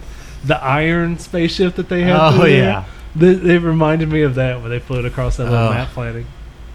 Here's my funny thing. It was going so slow. In the background, of course, is stagnant because it's a painting. It's not changing. But this was them at light speed. And then she's like, where are we? Well, we're 3 light years from home. And it was like... Well, I don't care. I liked it. it's so low budget. It's awesome. But it works. The suspension of disbelief is... It works. I'm sure Roxanne Blaze was used to working on bigger budget, like with her film Lesbo Madness. I know that had some money behind it. So I'm curious how she made the adjustment to something smaller in scale. The doctor would have made a penis reference there. Well, they're barely a few light years away from home when they run out of space gas and crash land into Earth. What a shithole. They try to radio their home planet on their communicator, which is just a cord phone from Radio Shack. But no luck, it doesn't work either. Well, Like a lot of things from Radio Shack. as they crash, is Radio Shack around anymore? I think they have like 2 stores. 2 stores. One's in Temple, Texas. No, I think even that closed down. Did it? I think so. Maybe. Well, It did. 2 18-year-old dudes see the UFO crash, Dave and Jerry. Excuse me. 18. I don't even know their names, but that one in the passenger seat, I'm like, dude. Jerry, the long-haired, kind of fun-loving Ray, he's- mid-20s. He's pushing a good 36. Ouch. The wrong moisturizer. The wrong one. I was thinking, well, these guys look pretty young. I thought he was 20s at least. Tut's going big on Jerry. Nah, Man. maybe I'm harsh. A solid 32. Well, hey, Jerry, when he sees the plane crash, he's like, I'd like to have a close encounter of the 69 kind. TNCC style. Good job, Jerry. We would have said that same thing. Which, ironically, was a Roxanne Blaze film. Close Encounters of the 69 kind. This is the dialogue that I came. This is the reason I came here. That's why you're here, huh? Oh, this is it. Well, you mean here with us? No, for the movie. For the movie. Oh, okay. I got all proud of myself. You know what you're No, getting here with. No, I knew. No, I this would came here be- for the beer. Okay. We got lots of it. But the dudes can't stop to check out the UFO as they're late arriving at Dave's Uncle Bud's beach house. They find Uncle Bud meditating off the Pacific coast, Californians, and he's played by the one and only Mr. Estevez. Oh man, I can't believe they got someone like that to be in this movie. Estevez? I was wondering, like, whatever happened to the him. one and only Mr. Estevez. Of course, by our enthusiasm in this introduction, I mean Joe Estevez. Who else could I possibly be referring to? Joe is, of course, Emilio Estevez's uncle, Martin Sheen's younger brother. Okay, yeah.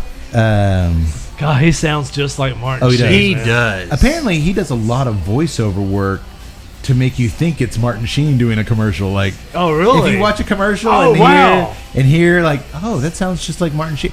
It's this guy. Oh my Which God. I would love to hear that agent's pitch. Oh, I got a guy who sounds just hey, like. we want Martin Sheen to do the new Buick No. Mariner. I could get Well, you we a could guy. get you Martin Sheen. But can you afford Martin Sheen? Do you want to save some money? I've got someone who sounds just like him. In fact, they are brothers. Or actually, it'd be like, Martin Sheen did the voiceover for the Buick Mariner. What's the new Saturn coming out? We got the voice for you. Joe Estevez. But you know what's interesting, too? Don Swayze, remember the Family Guy Roadhouse episode with Uh-huh. Patrick? He did the voice of Patrick. Patrick Swayze? In that, that's Don Swayze doing Patrick's voice in Roadhouse. Man, I wish I had a famous older brother. No shit. That's TNCC. We don't wish we were the older brother. We wish we were the younger leech brother that could just suck on his success. Oh, what have you done with your life? Rid my brother's coattails. Yeah, Why isn't there a Peter Cade out there just kicking ass out in the world so I can pick up his scraps? Peter Cade, that's a good name. Thanks, Mom, for not being looser in your early years. all the success, none of the pressure. Exactly. But then they'd have Tut saying shit about me like, yeah, Peter Cade's younger brother. He looks like he's been out in the sun a lot. I'm crying in my beer. Anyway, you're picking up on a trend in this film's casting, obviously. After an anti-consumerism speech from old Joe Estevez about how little one truly needs to be happy in life, he's telling his nephew and his buddy, big houses, fast cars, red meat, it's all bullshit, man. Yeah, it's easy for you to say that when you got this swank house on the beach. What we're going to learn. Uncle Bud invites the boys in for a bite before they grab some surfboards and hit the waves. Oh, but to Tut's point, a guy named Hassler comes by with yet another eviction notice for Bud. I was wondering how a guy that loathes money could afford this place. Apparently he can't. Once again, He's getting evicted. You know what? Unlike a beach house in Malibu, you know what is affordable, boys? What is? Undercrown cigars from our friends at Drew Estate. All right. How'd you like that segue? Nice segue. For those who work hard and play hard, the new Undercrown Sun-Grown features an Ecuadorian Sumatra seed sun-grown wrapper.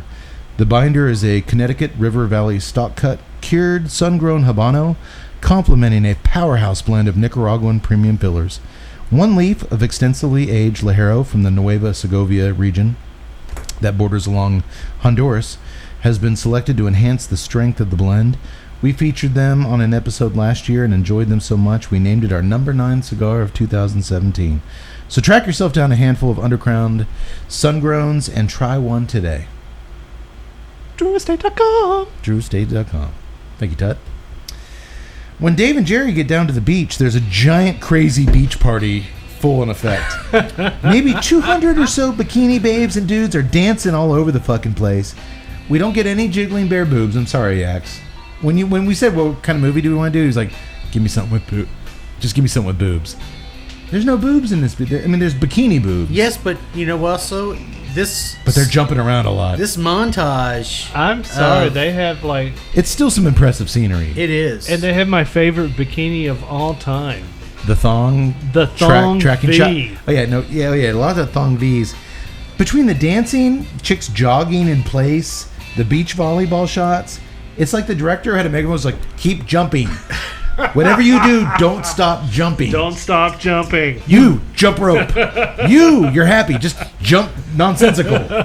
Everybody jump. Guy in suit over there. Why aren't you moving? Jumping jacks now. Keep moving. Everybody is jumping. There's a real rocking kind of surf track playing. Everybody's jumping around. There's a tracking shot through the madness on a black bikini thong butt. that might be the best ass we've seen. We bore witness to a lot of tracking ass shots on this. Amen. Was it the best? I think it was. Pretty much. No, I'm going to have to give that to James Bond and Ronin, or was it Ronin? Nomad, the tracking bus shot of Nomad that turns around where he's got the awkward hot dog. That's his wiener shot. Okay, but this is number 2. Female, this is the best. Yes. Okay. Yeah, Oh, the tracking hot dog shot in Nomads from Pierce Brosnan. Everybody keep dancing. You cameraman, keep on that ass. I would think David D, if like the cameraman went to a guy holding a hot dog, would be like, hot dog guy, jump! Jiggle that wiener! Matt C would do that.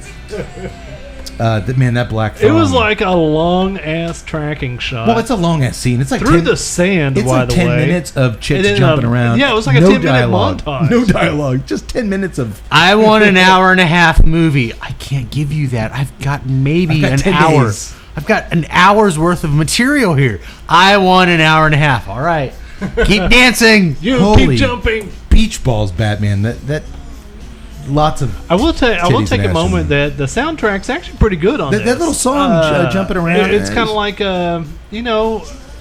late 80s punk. I was thinking it's more like a rockabilly kind of surf song, like a Dick Dale meets kind of like it's kind of like an alternative B-52 surf it was type kind of deal. like a Reverend Horton Heat B-52s deal. It was a cool song, which they think so because they use it a lot. Yeah, the same song in the movie. Anywho, we get at least 10 or 12 more minutes of people jumping around, clapping to the music, before Dave and Jerry get hungry from looking at all the ass, and they head over to Dr. Veg's food stand. Dr. Veg. Dr. Veg. They order some burgers and milkshakes, but Dr. Veg informs them, I don't use any animal products or dairy or artificial sugar. I'm listening to this guy, and I'm like, that voice sounds familiar. Played by the one and only Travolta. J fucking Travolta. Fuck yeah! And of course we mean Joey Travolta. Whose equally talented older brother, John Travolta, you may have heard of. But by the way, not only can they not order him that, Jerry can't eat anything there. He's allergic to anything with vegetables in it. I can relate. That's a real thing. I'm sure it is. It's a real condition. Meow too.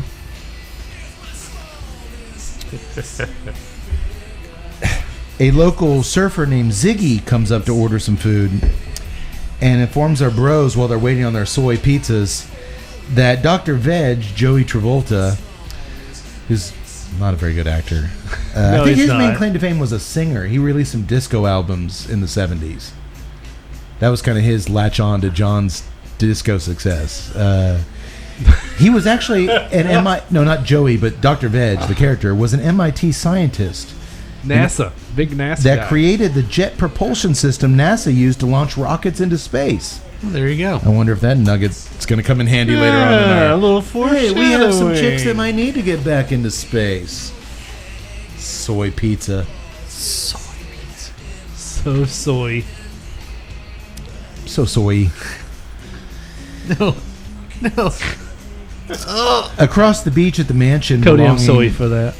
On the ritzier side of the beach, there's a mansion belonging to the world-famous swimsuit designer Sally, played by robot ninjas Linnea Quigley. Boom. She's reluctantly instructing her henchman Hassler, the guy that delivered the eviction notice. All right, do what it takes to get my former lover Bud off the beach before the upcoming contest in 3 days. We aren't told, here we go again, what the contest is, what importance it holds, anything about this fucking contest, which is par for the course in these bad movies. No idea what it is. The only thing missing was the deeds. Where are the deeds? We have to get the deeds from Uncle Bud. Exactly, that was the only thing. Obviously, they would be in the freezer. Check there first, people. Always check the freezer. But, as always with these movies, who fucking cares? No. It doesn't matter. Because then we go down to the hot tub at Sally's place, where 3 top-heavy and topless beach babes are getting their photos taken for a swimsuit catalog, San swimsuits. Well, they have the bottoms on, those 90 bottoms where the bottoms like go up to their their rib cage. Yes. That. I'm That was the sorry, I thing. liked it. That was Yeah, the yeah, thing. those, I'm those sorry, I suits were liked it. horrible. That's what I was looking at. I liked it. I liked the suits. was good suits. You didn't know there were suits till I said that. There was just a lot of boobs swinging around. Yak Boy, I granted your wish, my friend. Yes. Oh, and there's also in the scene a weird kind of out of nowhere dream sequence where Hassler is standing there and he daydreams Oh my god. about him getting coated in baby oil by a crazy hot naked chick while this weird demented circus music is playing. What the fuck was that? And normally I'm like in these movies, you don't give a lot of weight to him, but I'm like, dude, Hassler is scuzzy, pervy, creepy. And now he's like a psych. Like that's And it's weird because he's like licking his lips. He's all like, oh yeah. And I'm just like, dude, you went full Steven Seagal His on me. character's name Sally is Hassler. He's like hassles people. Peter Sullivan style. What is this guy? He's hassling people. Hassler. Hassler. The wrong henchman. The wrong lawyer. All right, well, moving on. I need a beer. You guys doing okay? Yeah. I'm doing all right for right now. Cigar-wise, you guys are in the second half now? Yes. Anything surprising? Anything... Not really. It's a nice cigar. It's just not really. Yeah. Not too much on transition. Yeah. Yeah, boy, I thought transition was going to be the word of the night after I got that, boy, blast of cream and chocolate there at the inch point. And then I know when you got real excited about I did. that. I got real excited, and then I'm only halfway through. There could be some more surprises. I don't know, but yeah. So far, it's oak, some cream on the retro, a little bit of chocolate, came and went. But mainly, man, that oak it's woodsy Yeah. and kind of earthy, which is Nicaragua, but we'll come back. Like I said, we're still going.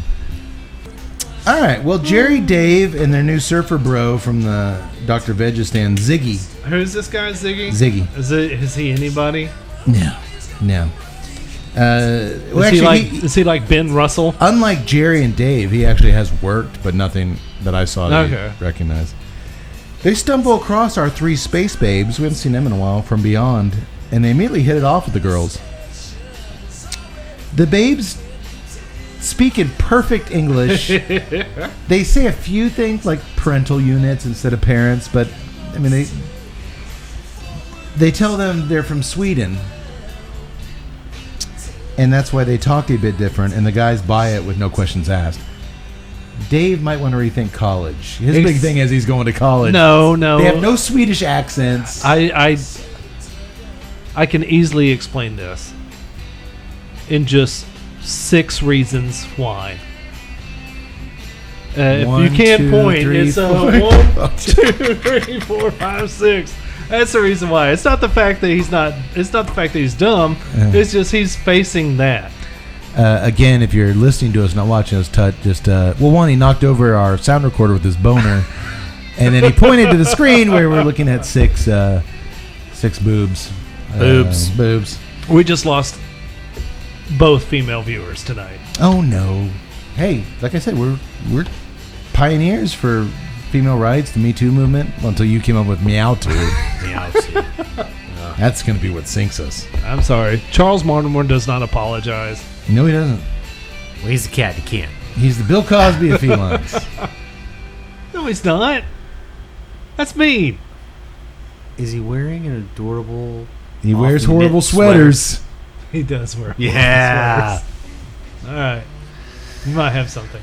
The guys take the girls back to Uncle Bud's beach house, and Uncle Bud invites them to stay for dinner. But the girls have heard that the people on Earth eat their kind. It's kind of an urban legend. And when Uncle Bud looks at them and says, "Ooh, you girls look tasty," they're like, "Ah." But because it's this movie, they don't care. They sure will eat. Come to dinner. It was a different time. It is Uncle Bud. Come He's on. referring to the soy burgers. He's looking past them at the grill. The soy burgers look tasty. But they're like, oh shit, he's talking about us. But that wouldn't get them to hang out with the guys, so they go along with him. It doesn't matter.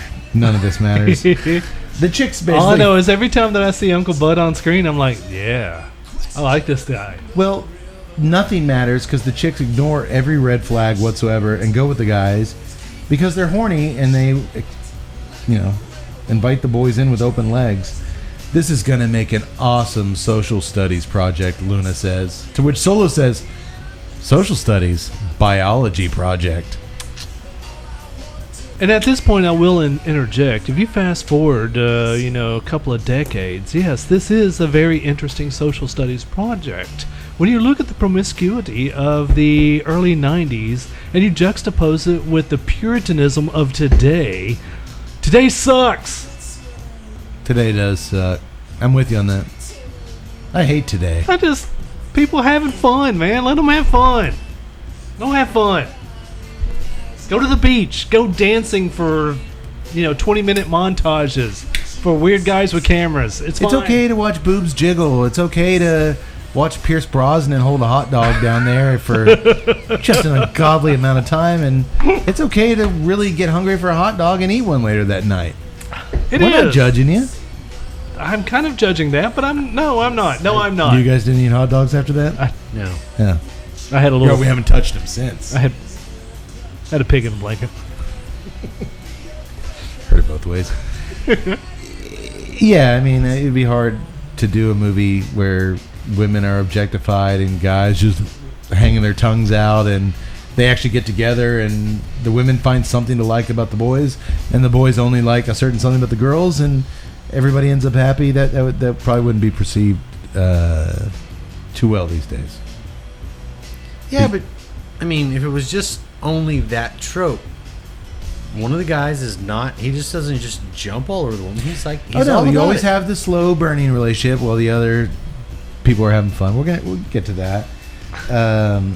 Of course, when she's like, "How about we make it a biology project?" The dudes are all high fiving.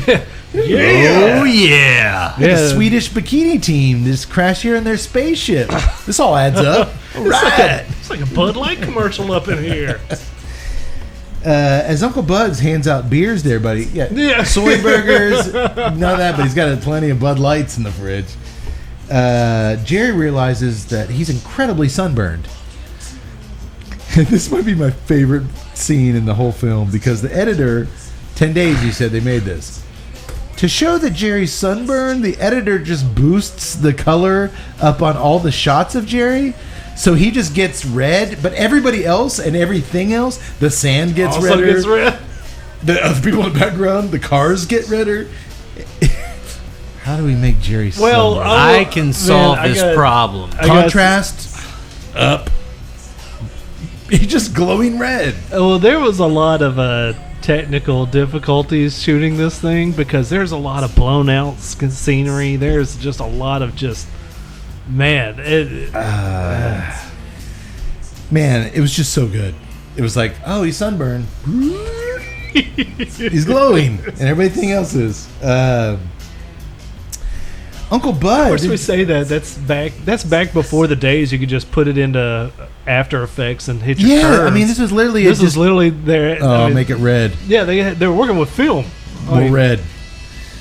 Uncle Bud whips up Dr. Huxtable's patented anti-sunburn smoothie that he's been making for years. He calls it the Big Kahuna smoothie. Cojones smoothie. Oh. That's what they should wrap over my giant gonad alien on the beach. It's going to be red. But he passes it along to the whole gang. They all got some sun. And they show him making it in the blender for like 2 minutes. Running time, not a problem. Joe Estevez making a smoothie for 2 minutes. All right. Guys, I literally have like barely an hour's worth of material here. We've got Tonight's movie was an hour and 15 minutes long. I'm just saying, if you saw my Tuttle baking salmon video, I took a lot of notes from this movie. That 3-minute Is salt that and pepper salmon pink montage. enough? I can solve that problem. That 1 minute of Tuttle walking in slow motion to the pantry. Insane. Oh, Tuttle needs another beer. Well, anyway, Bud whips up this anti-sunburn smoothie and gives it to everybody, and it makes them all super horny. The girls are all, It's the honey that's oh, what is this? And they get out of control, and they immediately grab the 3 dudes and pull them away to get down to business. I thought that they would make more play about honey getting them horny, but they never come back to visit it.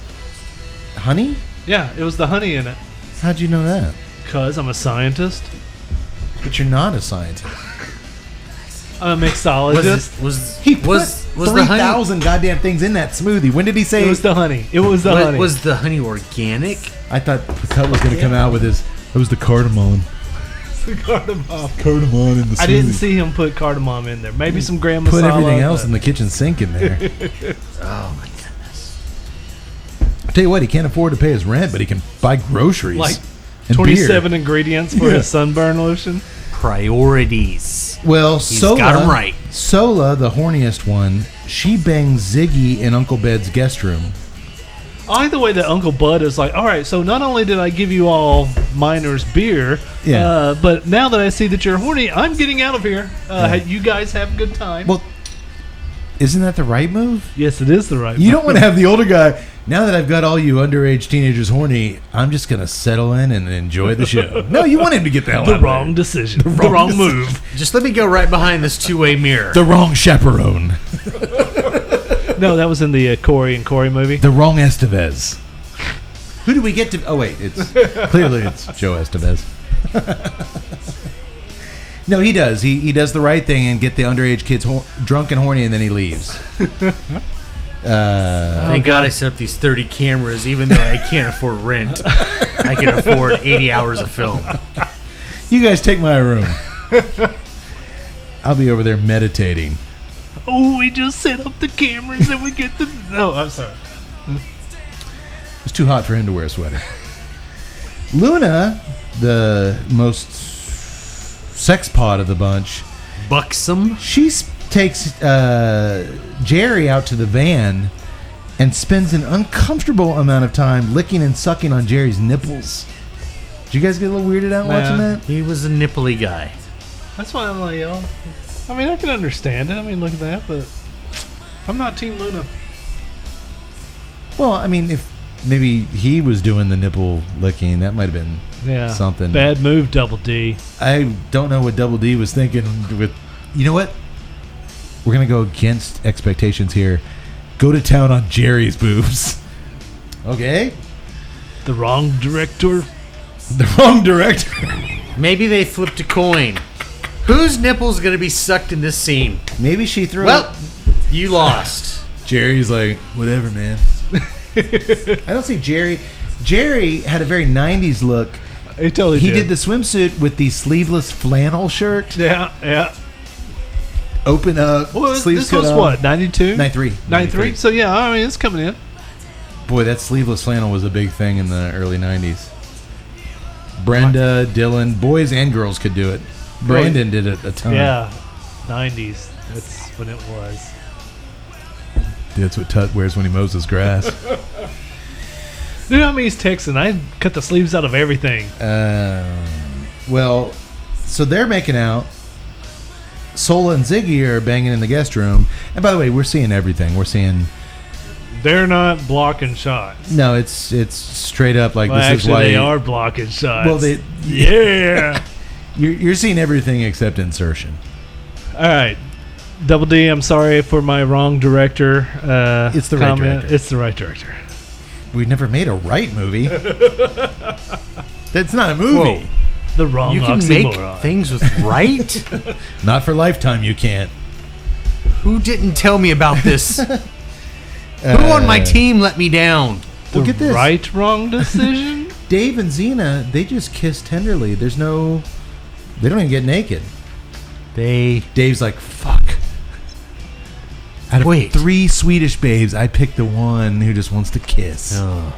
No, David's a sweet guy. He's all intellectual. full of and stuff feelings. and feelings. He's full of something. Because there was a scene that we didn't talk about where they were describing their perfect guy, and each one had their thing. And That's homegirl true. was like, "I want the sensitive guy." She wanted the sensitive guy. One girl wanted the Cade, the muscle beefcake guy on the beach. One girl wanted the Tut, the scientist doing test tubes and stuff. And That then would she be wanted the sensitive lover like Cody. All right, you brought it around. Yeah. Yes. Just this once, I'll let that pass. Xena wants to tell... One time back in episode 16, the doctor said I had bodybuilder arms. Reference that. And in episode 13, you said I was vascular. It's in there. It's in the archives. You can go watch it. Not that I keep track of those things. I think Let me I check will. my forearm tattoo, where I tattoo everything positive you guys have ever said about me. It's hard to see with my bodybuilder arms. Xena wants to tell Dave that she's from outer space, but she just can't find the right moment. Kind of like Bobby McCain in Wet and Wild Summer. Yeah. He just wants to find the right time. There's a lot of similarities there is. between those two There's movies. a lot. Well, maybe I spoke too soon. Well, in fact, I certainly did speak too soon, because after a night of kissing and on top of clothes touching, Tut style, I don't know why I put Tut style. I want to be sensitive. I want to be respectful. You know, I don't want to move too fast. I'm looking to build something. Pointer Sisters, I want a man with a slow hand. I want a man with an easy touch. That was written about I think that was Conway. Ron. Oh, that was it was, Conway it was the Twitty. Pointer Sisters. No, it was Conway. That was Conway Twitty.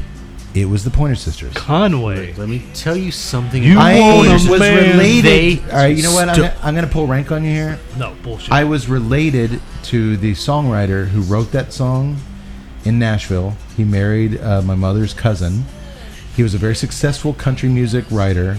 He wrote Slow Hand for the Pointer Sisters. It was one of his biggest hits. Conway Twitty might have done a bizarre cover of it.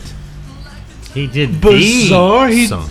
Conway Twitty sang I Want a Man with a Slow Hand. No, you want a man with the slow hair. It was a Pointer Sisters song first. You want to... Excuse me, do I need to grow my hair out Conway Twitty style? Oh, God. Bring forth Do you the want a- Conway helmet. Put your thumb in your mouth. You want a man All right, with next- an easy touch. Next bathroom break, we'll check. We'll And fact check. We'll be right. Okay. That's the way it works. Don't doubt me on Conway, man. Well, after a night of kissing and on top of clothes touching, Tut style, I'll stand by that. Xena trusts Dave enough to tell him she's in fact not from Sweden, but from the planet Vasquez. Vasquez? What the fuck? Vasquez? Was it supposed to be vascular? I've heard it both ways. Double D, maybe Vasquez Prime? Vasquez Beta? Vasquez 129? Maybe not a planet named after... I'm going to go with a Vasquez 3. Vasquez 3? I'm cool with that, How about too. planet Vaso or Vasquo or something that sounds like outer space? Here on the planet McSorley, it's... Vasquez is where she's from. He can't believe it. He thought aliens are green and have big heads. Star Trek style. You don't have a big head and you're not green. So But disappointing. she knows how to prove it. She takes him to the T-Bird rocket ship. Instantly he's a believer. Oh, cool. He shows it off. She shows him, here's the windshield wipers. Here's the, here's the horn. Here's the cup holder. Let's just start out that the Here's the white wall The tires. camouflage netting. Oh yeah, where did they find that? The camouflage netting to put over it? Yes, No, but the that camouflage was the netting that was the literally covers 2 square feet. He pulls it down off the giant spaceship. It literally covered nothing. Cody, obviously you don't understand ocular disruption fabric. Apparently, I do not because I like. there wasn't enough was ocular impressive. disruption fabric to cover anything. They didn't even put bushes around it. By the way, Double D, I'm for hire for your next film. I'll give you The right more. descriptives. The right description. What'd you call it? Ocular? Ocular disruption fabric.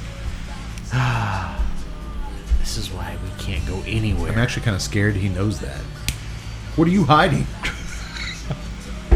Nothing. When I go to my home world of McFadden 9, you'll understand. Oh, you started planting those tobacco fields in your backyard, don't you? You put a thing up. You don't want to. It's just me and Steve Earle doing. I just got Copperhead Road on. You don't want the repeat. Fuentes coming in stealing your crops. Never come back from Tuttlehead Road. But yeah, it's funny. She's like, here's the windshield wipers, here's the horn, beep beep, here's the cup holders. Everything is like just in the car. Wow, a real live UFO, Dave says. Again, I don't think this guy's ready for even junior college.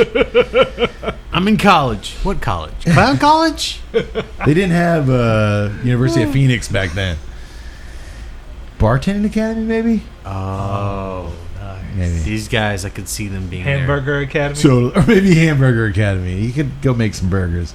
She tells them we need a special fuel to get back home.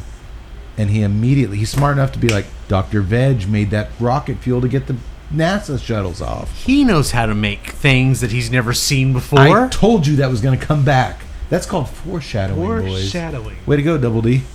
Can you make this? Let me show you this liquid. Yeah, I've seen it before. How do you know what the liquid is? Have you tested it? The right plot development. Let me dip some of these little acid strips in there. Yeah, this is easy enough. I think Dr. Veg is just straining out his soy fries, like the fryer, and, you know, that soy pizza crust has to have Man, some I'm telling kind you, of- soy can do just about anything. You fucking Austin hippie. I love this beer. The only thing it's going to do is shrink your gonads. I sure do. It's crisp.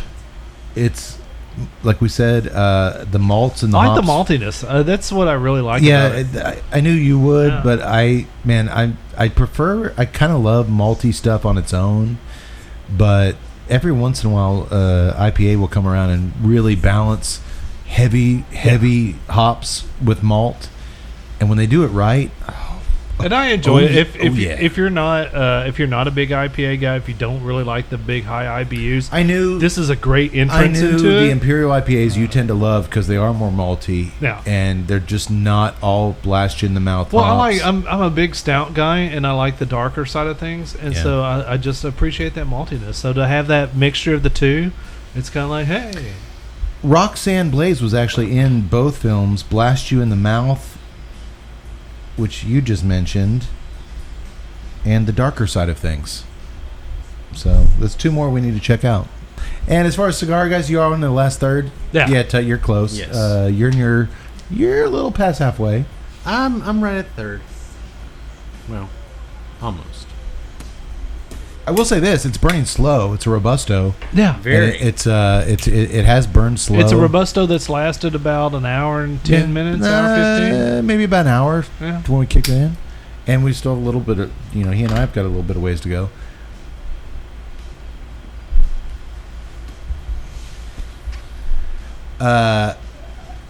The cream has come alive more on the retrohale for me in the last Yes. third. Boy, I blow it out my nose. It's really nice retrohale. Yeah, Still getting the oak and, man, maybe a little bit of the milk or the dark chocolate has come back, but mainly it's the earth and Yeah. oak. But man, that cream, it's got a nice retrohale when it shows up. It just kind of comes and goes. I'm finally getting the oak that you guys have been talking about dominating this cigar.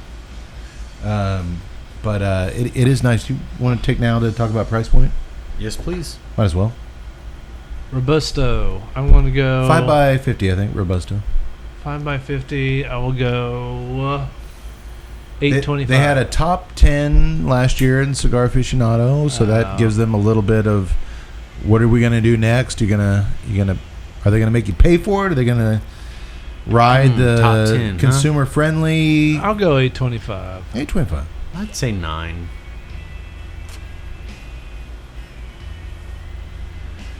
It's impossible for me to say, obviously, as I am the only one who knows the answer. 9. 9 even. Boom. Get these right now from our friends at Famous Smoke Shop. I usually wait a little while for price point. I've still got a ways to go on this thing. I like the $9 just because the length of the smoke. There has been moments of transitions. Tut's noticed it on me. Like, he'll be like, "Yeah, I saw your eyes got big." Like, Yeah. there are moments where I'm like, "Whoa, that's new," or "Whoa, that opened up something new." But it does leave a little bit sooner than I would like it to. Right. I will say this: this cigar needs a ballsy, or this beer needs a ballsy cigar to pair with it, and I think it's a really good pairing.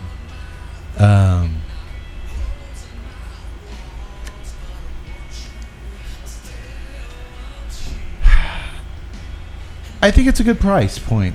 I've got a whole third to go, so we'll see. If I get even more, then I might say it's a great price point. But flavor profile, oak, earth, cream.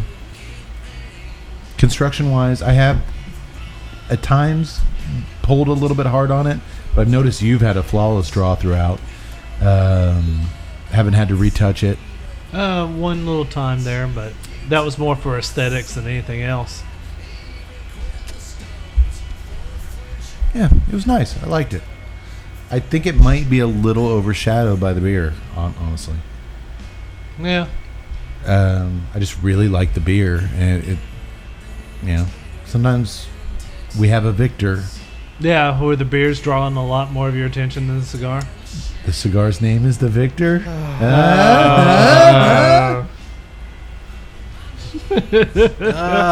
think the beer might be the victor tonight. I like the beer a lot. Well, in the meantime, while Dr. Veg is cooking up his rocket fuel, Dave, Jerry, and Ziggy get the 3 Space Babes into some Earthling style. Wait, hang on 1 second. Because I like the way Dr. Veg decides that he knows what the components are. He drinks it. He's got the test tube there. He starts. That's how you taste it. That's how you know it's rocket fuel. He's like, "Oh yeah, I can." They're like, "Hey, do you know what stuff's in this?" And he's like, "Yeah, let me take it a little bit." Tastes it, drinks it. Oh, they like, took him a sample of rocket fuel? Yeah. I actually only pay attention to the parts where Where the boobs are bouncing. the boobs are bouncing. I'm sorry. You're a reliable narrator at work. I missed that. Okay.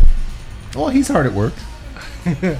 They get the 3 Space Babes into some Earthling style bikinis that Xena makes from scratch, made from Uncle Bud's curtains, I guess.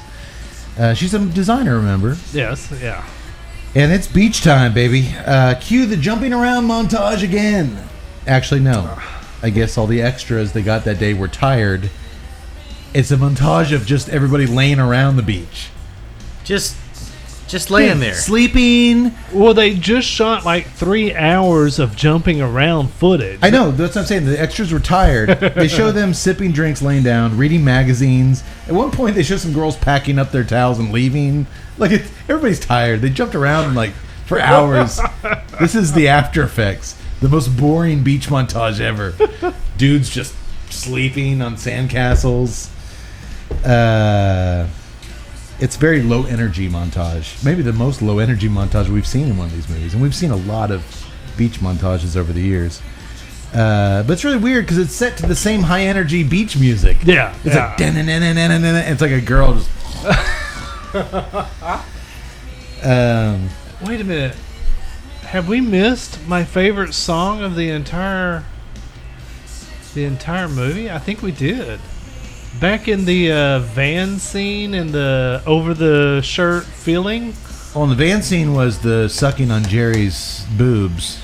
And they did a Keel song called Somewhere in the Night, which is like one of the most epic sounding hairband songs that I had never heard. I had never heard a Keel. I saw you post a Keel song on Facebook the other day, and I went to say you're welcome because I knew you were watching this. Yeah. I know Keel. You know Keel. I had never heard of it. I didn't pick up that it was a Keel song in the band. Yeah, it was. Because I had to look it up because I was like, dude, this song fucking rocks. I'm not ashamed of my hair band love. And I was like, how did I get out of the 80s without hearing this song? So I went and looked it up. Then I went and started looking through the entire discography of Keel, and I'm like, dude, this guy fucking rocks, man. They were the wrong hair band. The wrong hair band. Too late for hair. I didn't. I guess I was just concentrating on Jerry's Weird erect nipple nipples. thing. I didn't hear Keel. Oh, it was awesome, man. It was awesome. Okay. Somewhere in the night. Dude, he's filling the doctor's great, place. I man. love it. Give us a little bit more. That's all you That's get. it. But during this slow... Somewhere in the... No, I'm sorry. Oh, man. No. It's right there. Anytime. I keep feeling it. Do you want me to go back at my notes to the band scene? Do you want me to set the scene? She licked Jerry's belly up to his hard pectoral muscles No. and went to town on it. No. I think it worked. You're Man, getting excited. I'm into it. And actually the... Hey, if you guys want to talk about Jerry's nipple, that's fine. I mean, I got nothing else to talk about.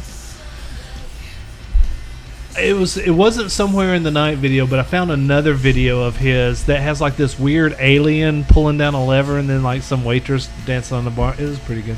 Go ahead. Okay. We are pro Keel. I never heard of him until 2 nights ago. Well, it's not him. It's a band. Oh, okay. Well, it might be a guy. Peter Keel. I think it is Peter Keel. Kind of like Giaffrio. Yeah. You can't go there. He went there. I went full Giaffrio. Oh man, He should have had a song on this. He should have. But maybe that Keel song would have played better over this. Here Comes the Night. Everybody's getting sleepy because they're just so low energy. When the Alien Babes play, they do get the Alien Babes to play some beach volleyball in this montage, and you would think Sci-Fi Babes movie, like they'd go to spike the ball and they'd blast it with their laser vision, or like Luna would jump up 10 feet with her alien. Not this movie. They have no powers other than making sweet intergalactic love. Oh, yeah. That's enough. That's enough. Somewhere in the night. That's okay. If that's all you're good at is coming to Earth and boning junior college wannabes, that's okay. That's okay. You know what else is okay? Bring us your horny, your intergalactic. Bring us your feminism. horny or semi-stunted growth adults. We'll make love to them. And that's okay. You know what else is okay? What is? Underground Cigars from our friends at True Estate.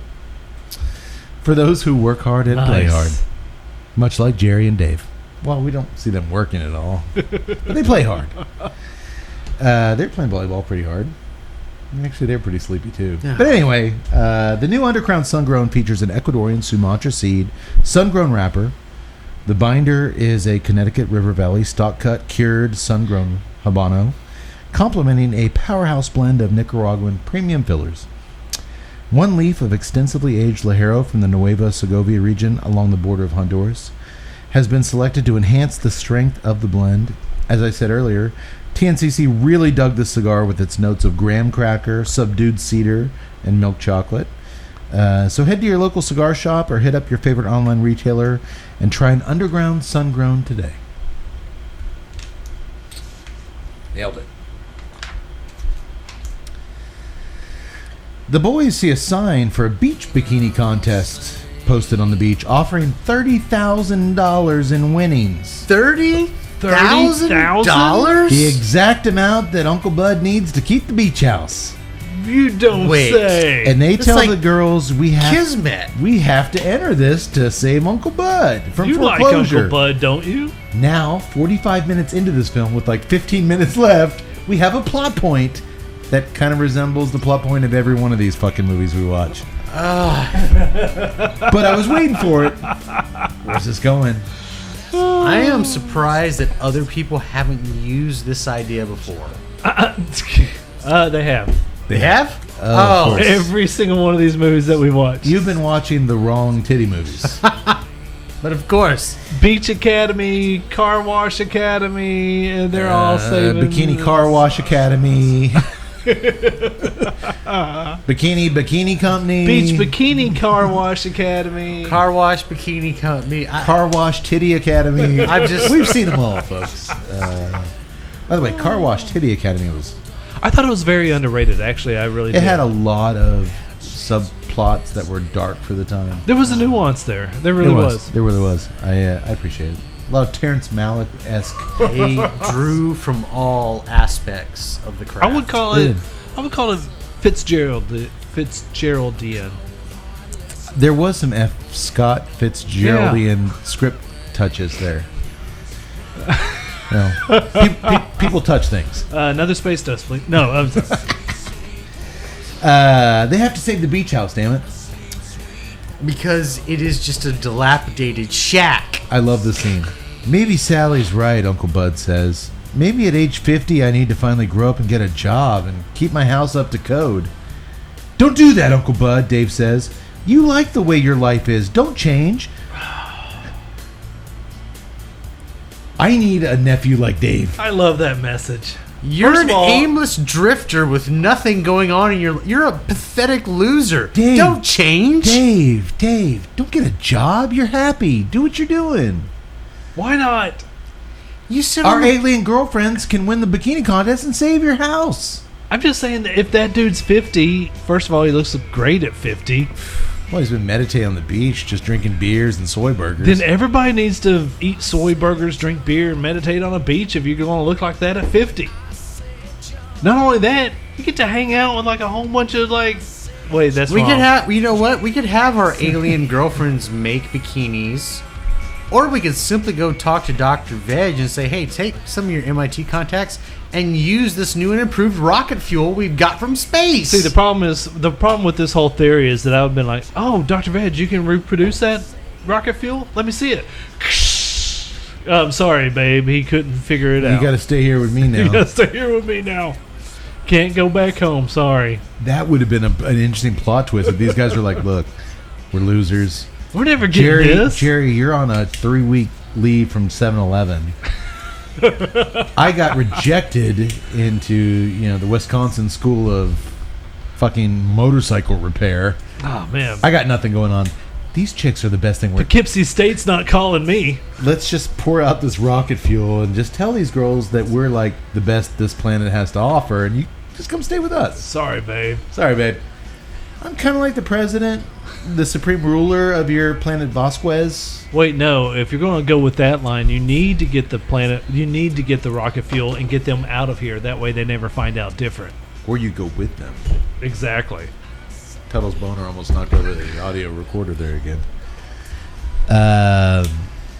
No, dude. Everyone here, even Sally, the bad guy, is kind of okay.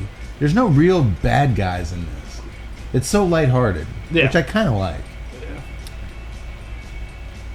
I was waiting for Hassler to step up. He never did. Never did. As a matter of fact, he does something here soon that I'm going to point out that's like we've never seen him in one of these movies. He was gonna be the guy He never. to steal the deeds from the freezer. Oh wait, that's a completely different movie. No, it's not a completely different movie. It's It's the slightly exact different same movie. movie, but the deed.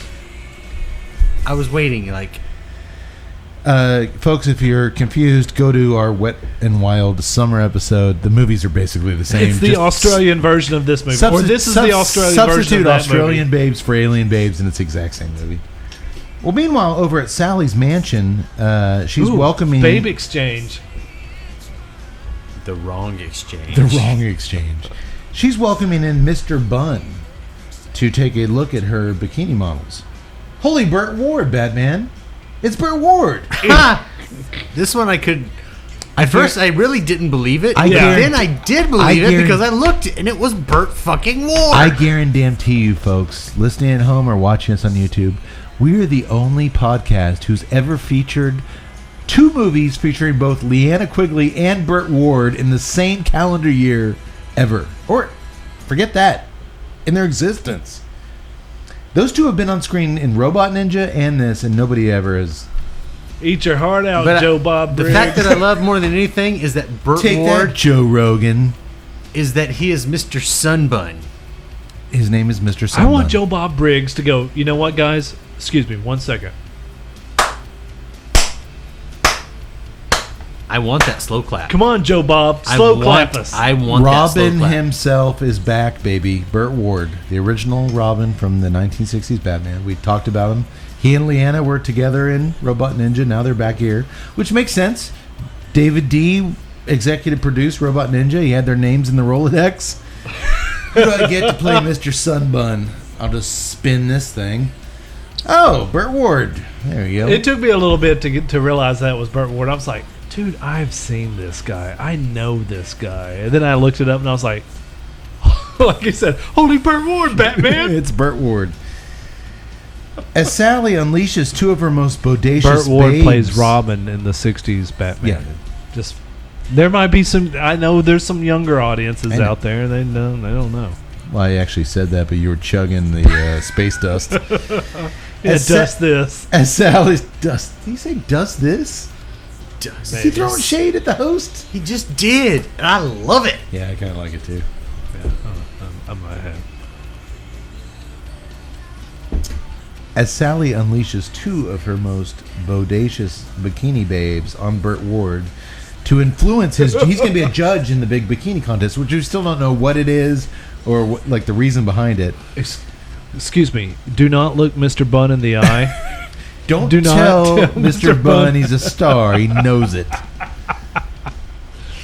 I wore those green tights. I know what I did. Well, you could tell by the three henchmen that he has, like right next to him. 3 black suit shade wearing henchmen that follow him everywhere. Excuse me. Do not He makes tell me. suntan oil, and he's got 3 fucking henchmen. You can tell Mr. Bunn he did a good job if he initiates the conversation. I'm sorry, Rose McGowan, you're no Burt Ward. I was just waiting for like one of those guys to just like push someone out of the way, like They did fuck nothing. off, loser. They did nothing. They were awesome though. I'm like, You can't who breathe. is this man? You can't breathe Burt Ward's air. One of which, though, the bikini babes that she brings out to impress him is the black thong babe from that tracking shot in the beginning. Oh, That was. black thong babe. Nice caboose. Hubba hubba. Thank you, hardwood table. Well, guess what? Burt Ward shrugs him off. He's offended by this attempt to sway his vote at the big contest. He even says he's looking forward to meeting Uncle Bud for surf lessons.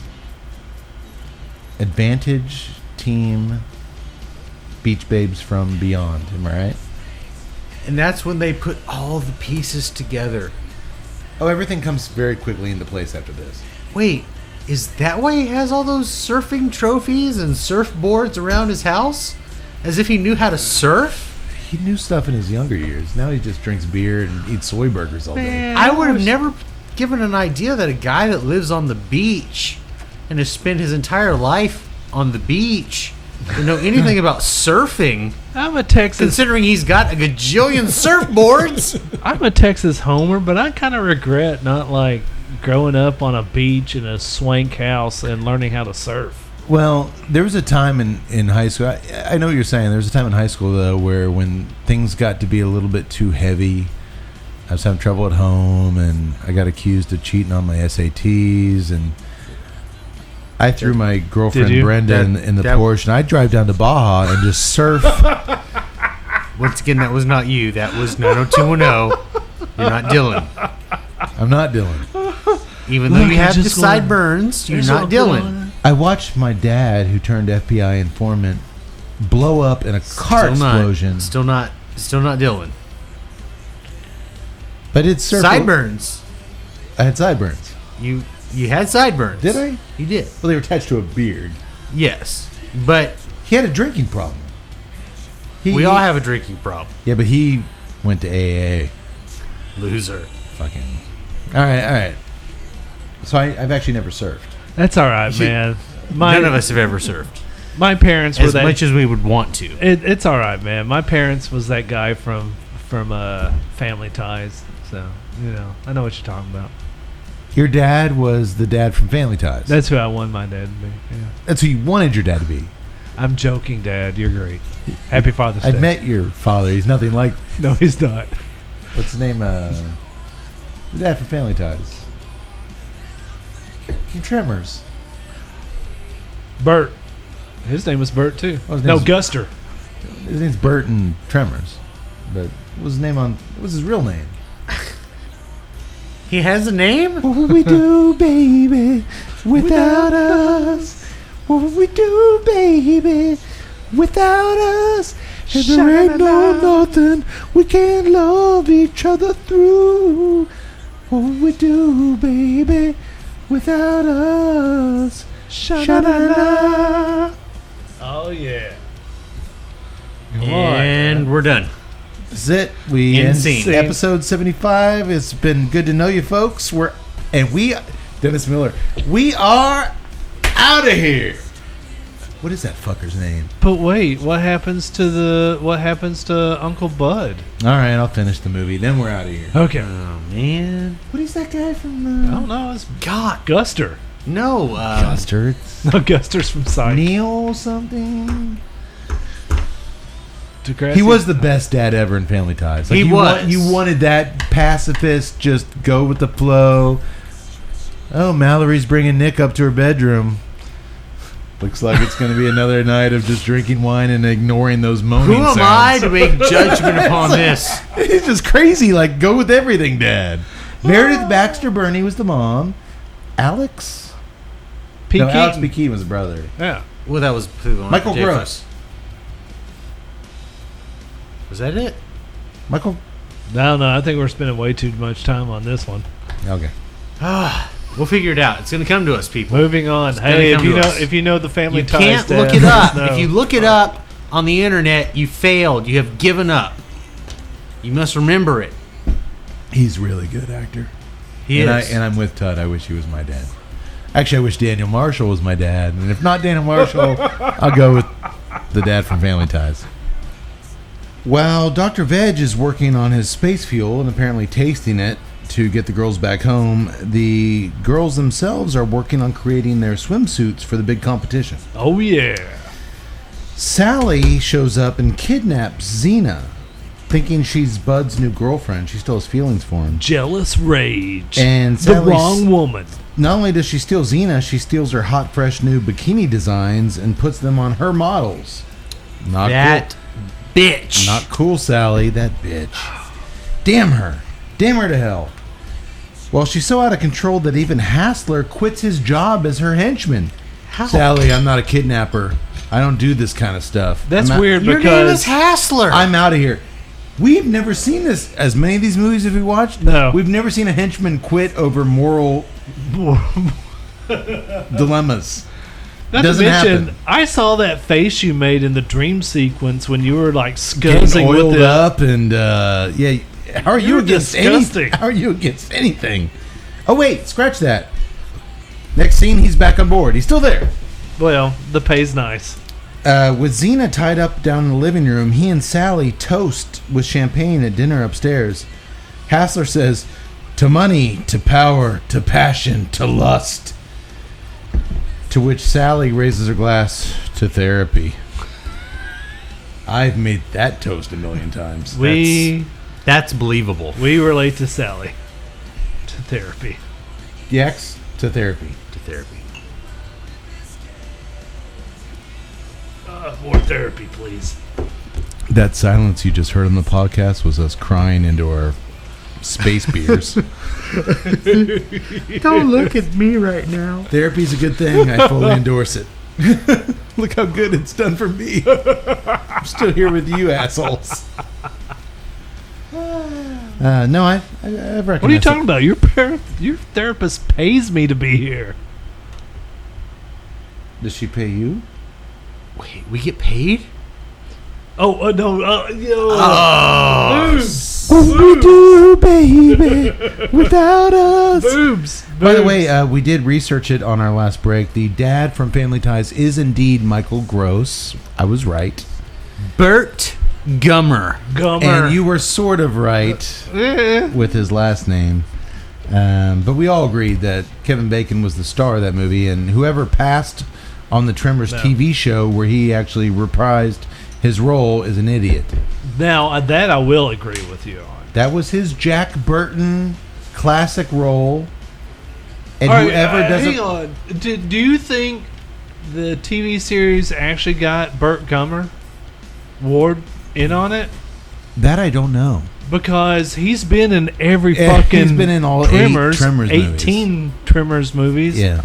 Now, if you got Bacon and Gummer, I guarantee how do you pass on that? I never heard Fred Ward's name mentioned, which was, of course, Bacon's side...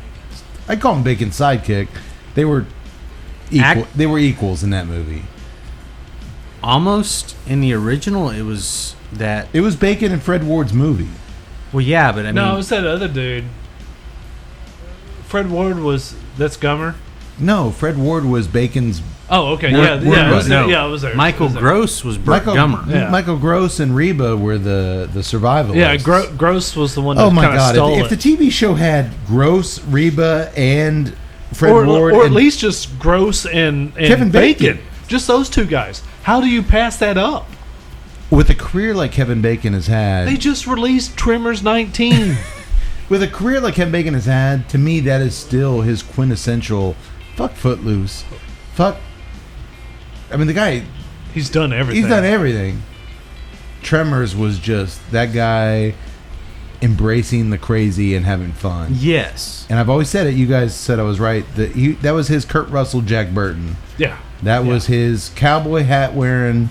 My God, I would watch every episode of that, even if it was just a season. You know, a lot of people, Ash versus the Evil Dead, they were like, man, we wanted an Ash series, and this thing was just so much Ash and Evil Dead that we just 3 seasons and it fucking was Ash, and it was so awesome. And it rocked. Yeah, it rocked. That could have been. I could see that with Tremors. I'm just. How do you? I'm shocked. How do you not? I am totally shocked that nobody picked that up. I am shocked. Stars, Amazon, Netflix, HBO, whatever. Well, I can understand HBO not picking it up, but I mean, come on. You know what? We should probably Skype in Kevin Bacon next episode and talk to him. I'm sure he'd love to talk to the TNCC. Yes, he would. And if he won't, maybe Michael Gross. Excuse me, my boner just knocked over. No. The sound recorder went down again. I'd say Michael Gross until Tuttle started telling him how he wanted him to be his dad, and that could get really weird. That's good TV. That could get weird. No, that would be good TV. Meanwhile, my dad's like, "You son of a bitch." Well, of course, there's going to be major issues for your real dad, which again would be good. We could Skype him in. Half the screen would be Michael Gross. Half the screen would be Tuttle's real dad, with Tuttle telling Michael Gross how. Burt Gummer's like, "What the fuck, man?" You told me that I was coming on to talk about Tremors 21. Then we turned into Jerry Springer, where Tut's real dad is wrestling Michael Gross from Family Ties. Oh, that would be awesome. Then I would quit. Then I would be like, drop the mic. We're done. My money's on my real dad. I've only met him once, but I think you're right. I think he would kick Michael Gross. He's a tough old bird, man. He's one of those guys that would take the punch and go, All right, I'll work on getting that going. I'm going to need your dad's AOL email address. He seems like a guy who's been off the grid for a while. Oh, my God, you're right. You're totally right. Totally right. All right, well, let's get back here. Dave and Jerry break into Sally's mansion to rescue Xena and her prize swimsuits. They need those for the contest that we still don't really know what it is. $30,000. But not before Xena. She stops them on their way out. She does a certain something to Sally's swimsuits that she's created. They could have destroyed the swimsuits, but our gang wants to win fair and square, and I can respect that, I guess. Fair and square. You kidnapped our chick. I'm ripping up those swimsuits, but no, our swimsuits are good enough. But Xena does a little something. That's not fair and alien square. magic. She works some alien magic. Wait, no, that's called chemistry. Actually, it's not. You're going to learn what she does. It's nothing at all chemistry. It sucketh. Back at Uncle Bud's beach house, Xena is sweaty and scared. Go on. When she learns that Joey Just like Travolta... I like my women. Oh, wait, I'm sorry. No. Oh! When she learns that Joey Travolta has made a rocket fuel that can propel her rocket ship back to space, she realizes she might never see Dave again, as she'll be stuck back on planet Vasquez forever. Hey, baby, he says, we'll find a way. And indeed, he finds a way. He takes her into a bedroom, and they work up some more sweat together. Somewhere in the night. Does Keel play again in that song? I don't know. They should have played in all those scenes. Well, they work up a lot of sweat, kind of like Roxanne Blaze did to perfection back in 2001 straight-to-DVD video release, Real Ranch No. 9, Bone Suckin' Sauce. IMDb it. I didn't make it up. It's a real movie. Real Ranch No. 9, Bone Suckin' Sauce. That totally sounds like a made-up one. There were a lot of titles that I rejected that I just I can't say that. Because there is that one female that listens and I'm like, she's teetering on the edge. I went with Bone Sucking Sauce to not lose her. There are worse titles. And I also threw out that other one she did, Want to Watch Me Pee? These are the ones I chose. I give up. You assholes. I give up. I'm going to have to rethink my stance on her. She's a gorgeous girl, but I don't want to see her pee. I don't. I'm not, yeah. I really don't. That's one finish I never got into. I want to know what Real Ranch 1 through 8 was about. If it took till 9 to get to Bone Sucking Sauce. I'm in Austin, Texas. When you want good bone sucking sauce, Guy Fieri, this is Austin, Texas. He pulls up. I got chigger-ridden thighs. I've got sweat going down the butt crack. I'm getting. This is bone sucking sauce. Is that paprika? No, that is not paprika, Guy. We don't reveal what's in our bone sucking sauce down here. Real Ranch No. 9, Bone Sucking Sauce. You will not find a future episode on that. Unless you guys want to do it. No. I don't think I have I can't. I don't think I have the... No. What do I choose for the cover photo of the webpage for that? Oh. I just showed Guy Fieri with his finger in something. 2 in the pink, 1 in the... Oh, yeah. Oh, yeah. The next morning at the first annual... We kind of went way off around there. The next morning at the first annual Sunbun Bikini Tanning Open, that's the contest. We finally got a name for this contest that we've been hearing about. Hosted by Mr. Bun. Hosted by Mr. Sunbun, Burt Ward. An all-girl rock band plays the stage while model after model shows off their goods for the crowd. Oh boy, they show it off. 20-minute montage. Let's be generous. 13, 14 minutes of just chicks dancing in bikinis up on It's stage. a motherfucking montage. It is a motherfucking montage. And the Space Girls rock the Casbah. They steal the show. 2 9 scores and a 10. Boo. And I know one of those judges gave my freaking short-haired girl a 9, and I wanted to go into that screen and beat his butt. Well, the 3 judges are basically the Tuesday Night Cigar Club. They're 3 numbnuts with backwards ball caps drinking Yinglings. Yes. Holding up cards. How'd they get that gig? Get our agent on that. Oh, and Burt Ward's over to the side dancing to the music. No, seriously, get our agent on. I want Sunbun's contest judge. Yaks, make a note. We need an agent. Go on. Agent. Oh, you guys don't have one? I was waiting for those henchmen to be pushing people out of the way. Fuck off, loser. Oh, they were gone. They only hired them for that one shot. They had to return those black suits to the Owl's tuxedo rental. Oh, damn it, man. Remember Xena did Xena did something to the competition swimsuits? Yes. What did she do? Yeah, well, Zap style. All of a sudden, when Sally's models are up on stage, their swimsuit tops just fly off. Boing. Which, well, awesome for the crowd. They're like, oh, boobs. Yeah. TNCC and style. Also because the sound effects, boing. The surprisingly hardcore judges, not TNCC style, big time disapprove of it.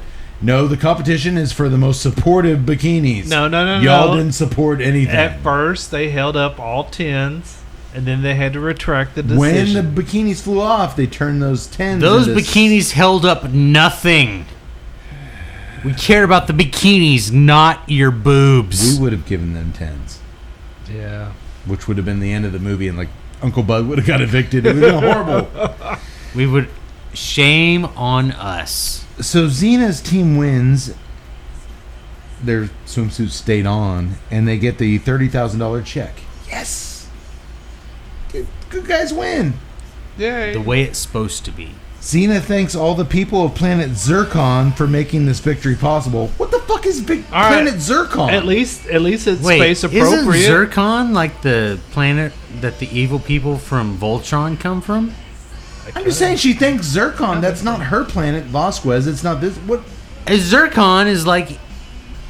I'm just saying. What the fuck planet is that? I'm just saying at least I think like evil roe beasts are about to descend from the heavens. Oh, you know what planet that is? The planet Who Cares? Because I don't. Cody does, and I think that was very insensitive. All right, Cody, what is Planet Zircon? I just described it. It hurts so much. You son of a bitch. Sorry. I described everything perfectly. That is exactly what it is. You know what it is? You know what it is? Take it. It's party time. Everybody starts jumping. Wait. Jump. Fourth montage. We're going to do another montage here, girls. Jump. All right, I need everybody to jump. You keep dancing. I'm so... Dance, I told you. Everybody's dancing and jumping, including Burt Ward. He starts jumping. His man boobs are wiggling around. He's loving it. I haven't had this much fun since Batman. Uncle Bud has saved the beach house, baby. But... Well, let's be fair. Bud, the alien chicks saved correct. the beach house. And Bud actually feels bad about getting this $30,000 check. Because He should. He used to have a thing with Sally, and he's beat her. She wanted to marry Bud way back when. He beat her in a good way, though. He was so footloose and fancy-free, he couldn't be tied down at the time. Turns out, though, he still maybe loves her. He says that. You know what? Maybe I still love her. Even though I just told her, like, not but 2 hours ago to fuck off. Well, you hurt the ones you love, Cody. Yeah. You hurt the ones you love. That's poignant, Tut. That's poignant. Put those down in your notes. All right, well... He tries to reconcile with Sally. I think maybe we should get back together, Sally. Okay. Really? Okay. Yeah, what the heck? So they're back together. Done. Dunsies. Yeah, Dunzo. What the heck? Dunzaroony. Dunzaroony that she thought, but there's still something there. In my pants. I think Uncle Bud just finally got horny watching all these kids screw in his house. And he's like, oh, I got Leanna Quigley over there who's... I think Uncle Bud was like, you know what? This eviction notice kind of sucks. And she's got lots of money. Oh, by the way, soy testosterone killer. Just letting y'all guys know that. Don't eat soy. Cody is anti-soy. Are we anti-soy? Yes, we are. Tuesday Apparently Night it Cigar is Club a anti-soy. testosterone I'm just killer. letting you know. Say it out loud. Say it proud. Come on. I trust your medical knowledge. Tuck, can I have your lighter? Really? We don't like soy. We do not like soy. What we like is beer. Beer is full of protein and electrolytes. Yeah, it tracks. I've heard it both ways. If only the doctor were here with his medical knowledge. He'd Well- back me up. Ironically, Cody has more medical background than our own doctor, so I'm going to go with Cody on this one. Fuck soy, drink more beer. Listen to this guy. What does he know? Oh, that's right. Everything. You heard it here first, folks. Well, where else are you going to hear that we know everything? Nobody else is saying we know everything. Real quick, guys, I'm going to finish the movie here in a heartbeat. I'm going to put this beer up there on the pantheon of... I think... Man, I love it. It is delicious. Right? It is good. I do like it. You know, Question being, why don't you guys, apparently according to Tut, had this at your pub Yeah. for a long stretch of time? Why not now? Because InBev? no, we rotate through. Yeah. Yeah. And not to say that we won't bring it back, but we have A waiting list. a waiting list. Yeah, because I remember... the biggest problem nowadays There's too many is beers. correct. We face this on, I'll be honest, a little bit of insight into our show. We can't get as many cigars on the show as I want to. We only do so many shows a year, and everybody wants to get their cigars featured in a given calendar year. We just can't get to them. We don't do a show every week. I mean, like you at the pub, you have so many taps, there's only so much to go around. Absolutely. There are so many beers, and that is a good problem to have. It is. I would never... People always say, like, oh, well, you know what? The guys, you could say they sold out, whatever. Whatever. They You know got what? their stuff in Target. I mean, it's fine. They're not hurting. Which, by the way, Beers- ironically, I did not buy these at Target. You know, people talk about beers. People talk about, oh, your favorite band, they sold out. They're not the same. Yeah, it sucks to, get a paycheck. Yeah. Fuck y'all. Okay? Yeah, no, I'm not going to judge. I'm not going to judge a cigar company for selling out. I'm not going to judge a beer company for selling out. I don't look at it as it's selling out. I look at it as it's someone saying that, you know what, they've got something that people want, and for whatever reason, I've got the money. I'm gonna take it over. I'm gonna make that profit. That is America. If you don't want I'm that, gonna stomp all over that small businessman and buy them out. you know what? You can't stomp all over the businessman unless they want you to buy him out. Yeah, you can't buy out someone who doesn't want to be bought out. You have to agree to it. Correct. It's not a me too. There's not all these beer guys like, me too. I didn't want to sell out. I and disagree. They came in and they took my I have brewery. seen enough. No. All too often, it's not, quote unquote, it's not a public company. I disagree. I've seen enough of our TNA movies to where, corporations come in and they muscle out the little guy at the beach. But if that beer brewery holds on to those deeds, If they hold on to those deeds, if they throw a bikini contest, If you don't put them in the last place if you don't that put them they in were the going to freezer, look first, if you don't put them in their beer fridge, it's don't. Eric Estrada sold out that microbrewery in King Cobra. Hell yeah, he did. A heartbeat. He knew what he was doing. He was there. He was there from the beginning. He was literally footloose and fancy free. He was gay as a tree full of parakeets. That is That's a not- medical term. Is a tree full of parakeets gay? Well, no, they're yeah. pretty happy. Oh, yeah, that's pretty It's, happy. it's pretty gay. Yeah, it's pretty happy. It's good. And he went full gay in that performance. Again, folks, And go he back and rocked watch our it. King Cobra episode. He rocked it. If you want to see Eric Estrada Be gay. for 5 minutes, Don't watch King Cobra. Listen to our show of King Cobra. he is phenomenal. Well, he's okay. It's all right. It's all right. He's not winning any Ace Awards or whatever the GLAAD Awards for performance of a straight man portraying a. It was. Did pretty you want to stereotyped. see a gay Eric Estrada? Yes, That is the movie for you. that is for you. All right. Well, Burt Ward struts over to Sally and takes advantage of the moment to tell Mr. Bud. I'm sorry. Well, he's a big fan of the big cojones. The big cojones. Cojones. The big balls. The big cojones. Pretty much what they're calling him. I love your sunburn relief smoothie. It's revolutionary. And Sally says, well, Mr. Bun, you should market it. You have all the money. You should get into business with Bud. Well, Bud says, Burt Ward says, well, Big Cojones, could we name it after you? big cojones, Cojones. sunburn relief ointment. It would mean you being a brand name, being a product consultant, doing appearances. All of a sudden, Uncle Bud, anti-capitalism, anti-consumerism, is all excited. Oh, wait, I get my name on the package? It's amazing what Well, money does. See you later, boss man. Sign on the dotted line. Cojones sold out, just like all the beer distributors. Nice flip-flop, Bud. All of a sudden, he's on board.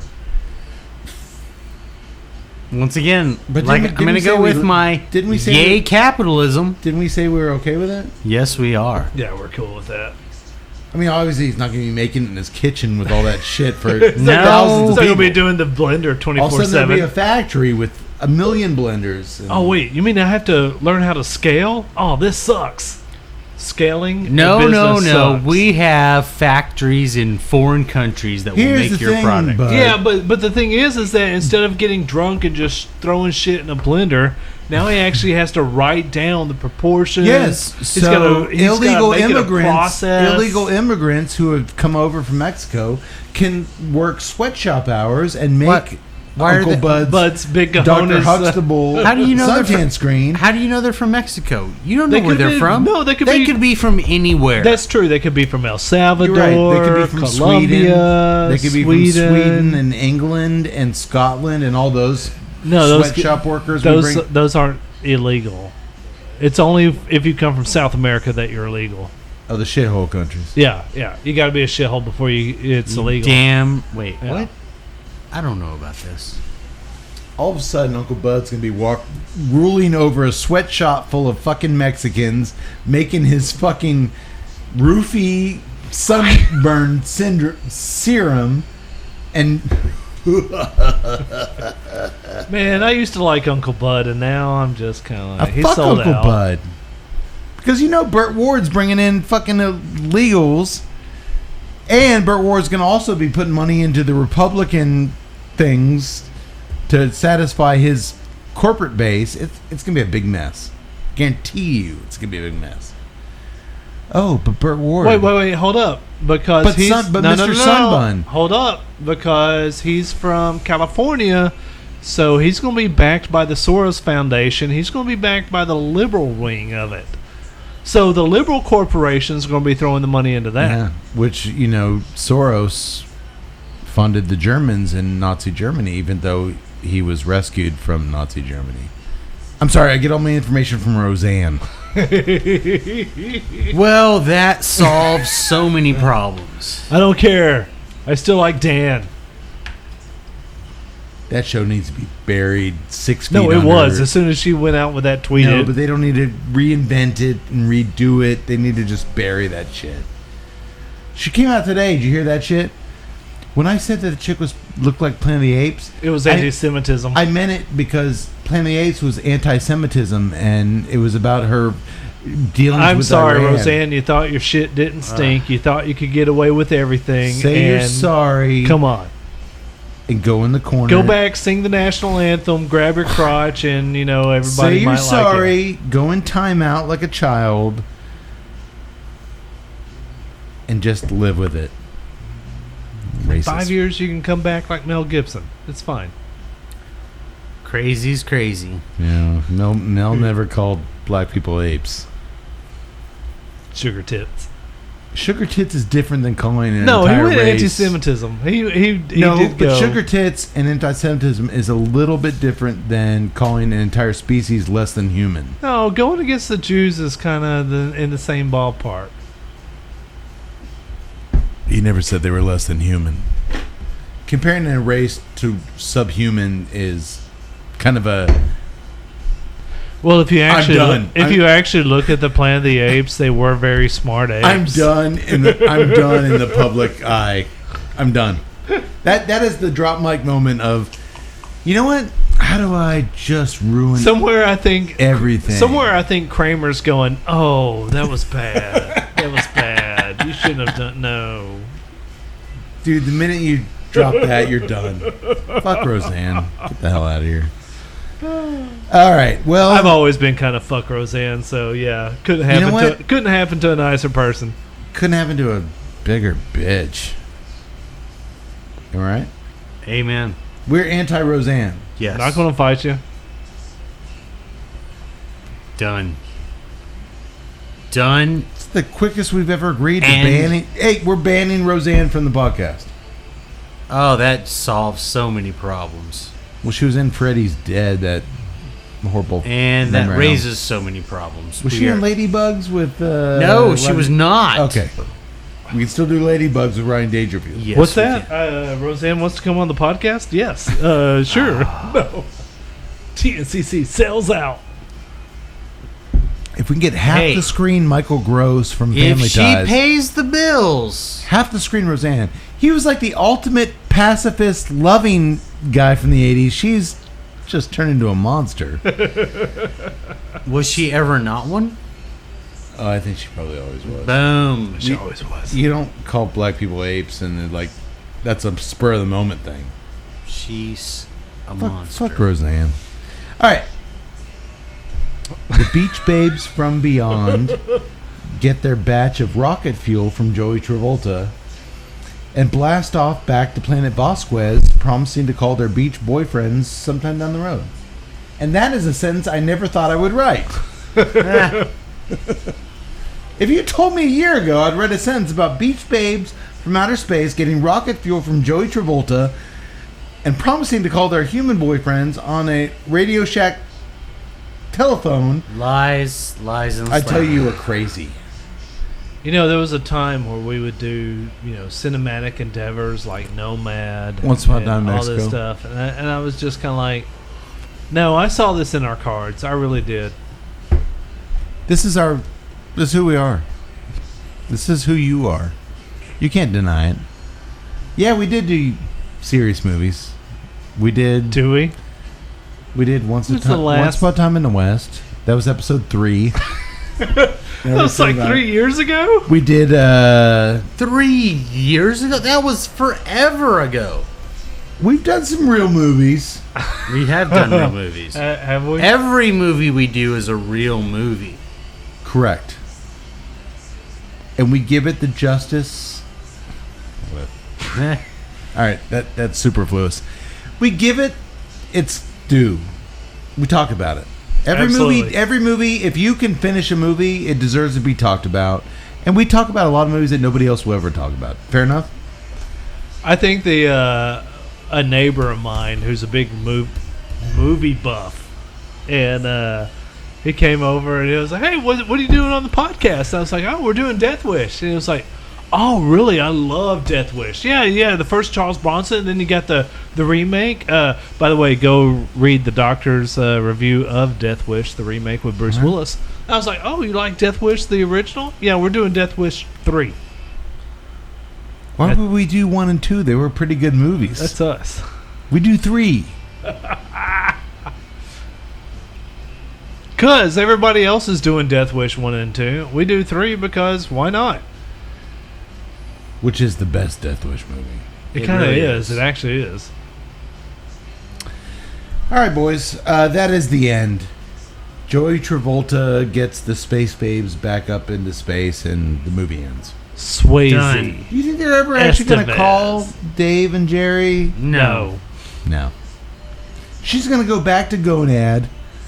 What? They're going to hang out at Astro Burger with their old space boyfriends and forget What? about these guys. Summer loving happens so fast. But they saved Uncle Bud's beach house. Their time on Earth was not for naught. it was well spent. They served a purpose. They saved Uncle Bud's. Uncle Bud was back Who there. literally said, like, maybe I should just get a job and live like a normal human being. Like, no, Uncle Bud. Don't you go get a job. We're going to save it. But Don't you do they what is sa- but expected of they everyone saved it, else? and now he actually has a job. He didn't have a job. Yeah, he does. He's now the spokesperson for Sun Buns, Well, Big yeah. Cajonas. I think his job is that he's going to start boning Sally, who obviously has a lot of money. And she needs some boning. You find you somebody like that. Just a rich chick with a swimsuit company and a mansion. You're saying all that I want to hear, but you're not following through. Cody, can we hang out at your mansion? Yes, you can. Oh yeah. Tuttle can, Hot tub? but you can't. What'd I do? Tuttle, yes. You know. What the fuck? I don't know what the power dynamic just shifted. I don't know why, but I agree with this move. Energy leaking. Self-worth dripping. I like that. That's what I like to see. Suffering. Ultimate suffering. I can't even Cody, I don't. All right, you can hang out too. Everybody comes. Am I still the boss? Were you ever the boss? If he's in a big mansion banging like some chick with a lot of money, I think the chick with a lot of money makes the pains boss. me so much. Second in command? Yes. Over Tut? Why is it? Why do you have to be over Tut? Tut was being cool. He was there from the beginning, solving problems. I don't want to be at your mansion. You guys have fun. I'm out. See, this is why I can't do anything. That I'll agree to.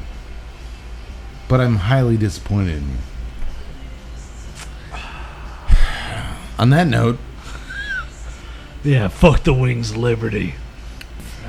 God damn it. Good show, boys. Questionable decisions. Good show, boys. You know what? You were like put on a big show. Like, hey, it's 8.5. We better be careful. I think we did really good with 8. You almost knocked off that beer. I think we did a really good show considering the 8.5 beer. You drank 5, 4, 7. Podcast heroes. Foreigner style. Or is that Podcast heroes. with stars in their eyes? We have no stars. All right, in Joe our Bob eyes. Briggs, if you're watching by now, I'm sorry. You keep referencing him. Is he around anymore? Yeah, he He's actually alive. is. Yeah, he actually Does is. he have podcast? He actually does. He does he has a podcasts. He podcast. does a lot of conventions. He's still around doing his thing, man. He's still promoting B movies. He's still promoting the the underrepresented. Okay. I kind of like it. All right. Well, then I'm disappointed that he hasn't given TNCC the respect that it deserves, or even acknowledged our existence. But it's only a matter of time. I mean, we're filling that gap. We are the next generation of Joe Bob. I'm sorry. All right. He's right there. I will give you that. I'm a Joe Bob Briggs fan from the old days. I don't know what he's doing now, but if he's still around, 7 beers in, you can barely pronounce it. I'm a Joe Bob. I'm a Joe Briggs. Bob Briggs. I'm making a note against Tut here. All right. We did it, boys. We did Beach Babes from Beyond Justice. Couldn't have come at a better And time. we did it with a badass beer. Yeah, we did. Amen. Yeah, we did. God damn, it's a good beer. It is a good beer. It is good beer. Cigar? Final thoughts? Yeah. It was It not. had hints. It had hints of more, but it never kind of lived up to those hints. Yeah, I agree. It had some I was simply going to say it was not complex. flavor points that I liked, and then it just never It flirted followed with, up on them. It flirted with complex, but it just never got there. Yeah. Right. In the end, all we got was oak, cream. What else? Yeah, but even then, it just didn't wow me. I mean, it wasn't like, oh, this is pretty cool. All right. Like I said, the only moment of the entire night, you had your like, oh, this is cool, and then like 3 seconds later, it died out.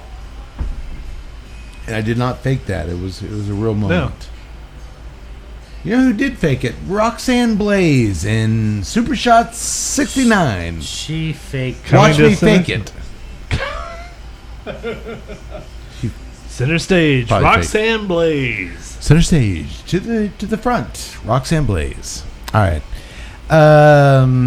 Okay. Well, I think we did good.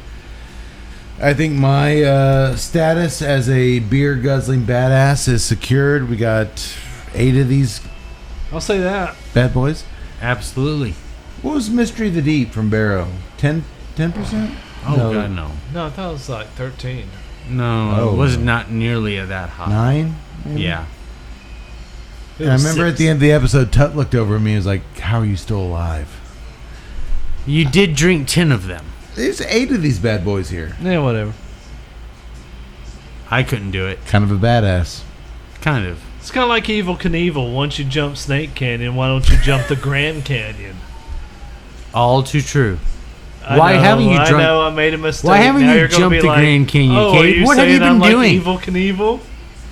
Slacking off? So I'm basically the evil Knievel of We never said that. podcasting. No, we never said He that. did say that. I kind of did. He's And I kind of walked lying. into it.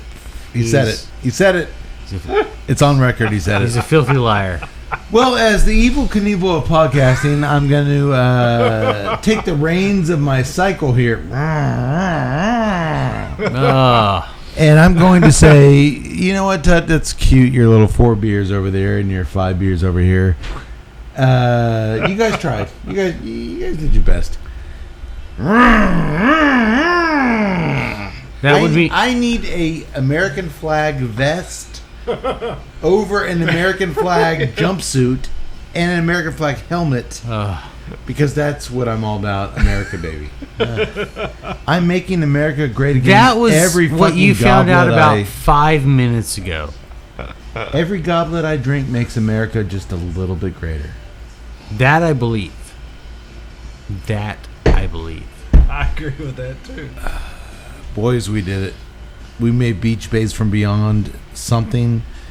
We made this beer a on the radar. The cigar, man. Yeah, we're the ones that put Elysian on the radar. Forget InBev. Forget Target.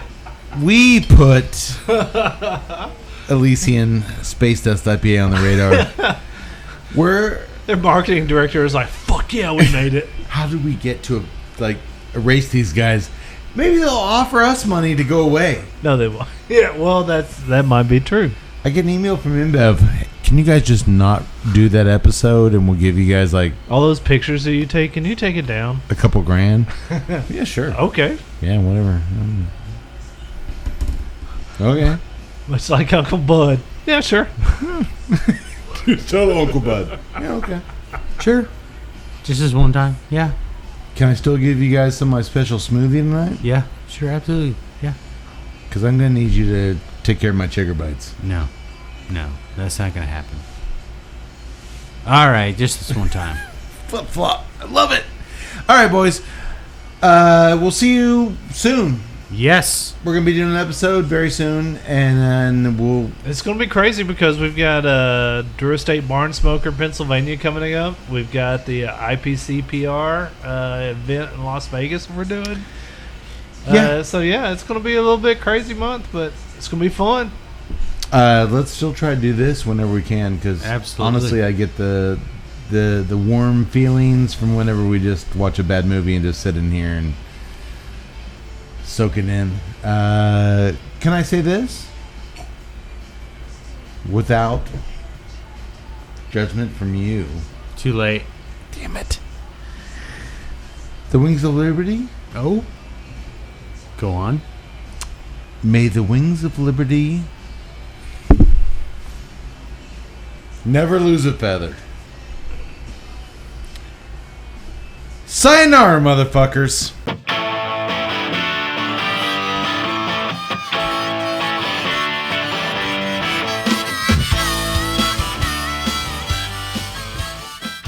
To learn more about the time I grew out the back of my hair, took 2 weeks worth of Taekwondo lessons, and had my name legally changed to Keith Swayze in an attempt to break into the direct-to-video action movie scene, please rent my one and only feature film, 1995's The Bloodiest Little Hair House in Texas, where I play a hair salon manager named Ringo, who makes sure the shampoo bottles are always full and the troublemakers are always kicked right in the face. None other than Gene Shalit said in his review that this was, and I quote, the worst movie he'd ever seen, and Keith Swayze should be stoned in the public square to pay for his cinematic sins. Ouch. But he's right. My God, was that movie a giant piece of shit. Now, me being stoned in the public square could have a couple different meanings. Anywho, to learn more about the movie, cigars, and other libations enjoyed on tonight's episode, you can visit www.villigercigars.com and www.elysianbrewing.com. For more on O'Brien's Irish Pub, the live music leader in Central Texas, please visit o'brienstemple.com and download their free smartphone app, where you'll find full beer listings including over 40 on tap, menu information, and a calendar of upcoming live events. To listen and purchase music heard on tonight's program, check out www.fritzbeermusic.com. Thank you for listening to the Tuesday Night Cigar Club podcast. This is Keith A. Howell saying until next time, friends, unless we see you sooner at the pub. So keep it smoky, and for God's sake, keep it ballsy as well.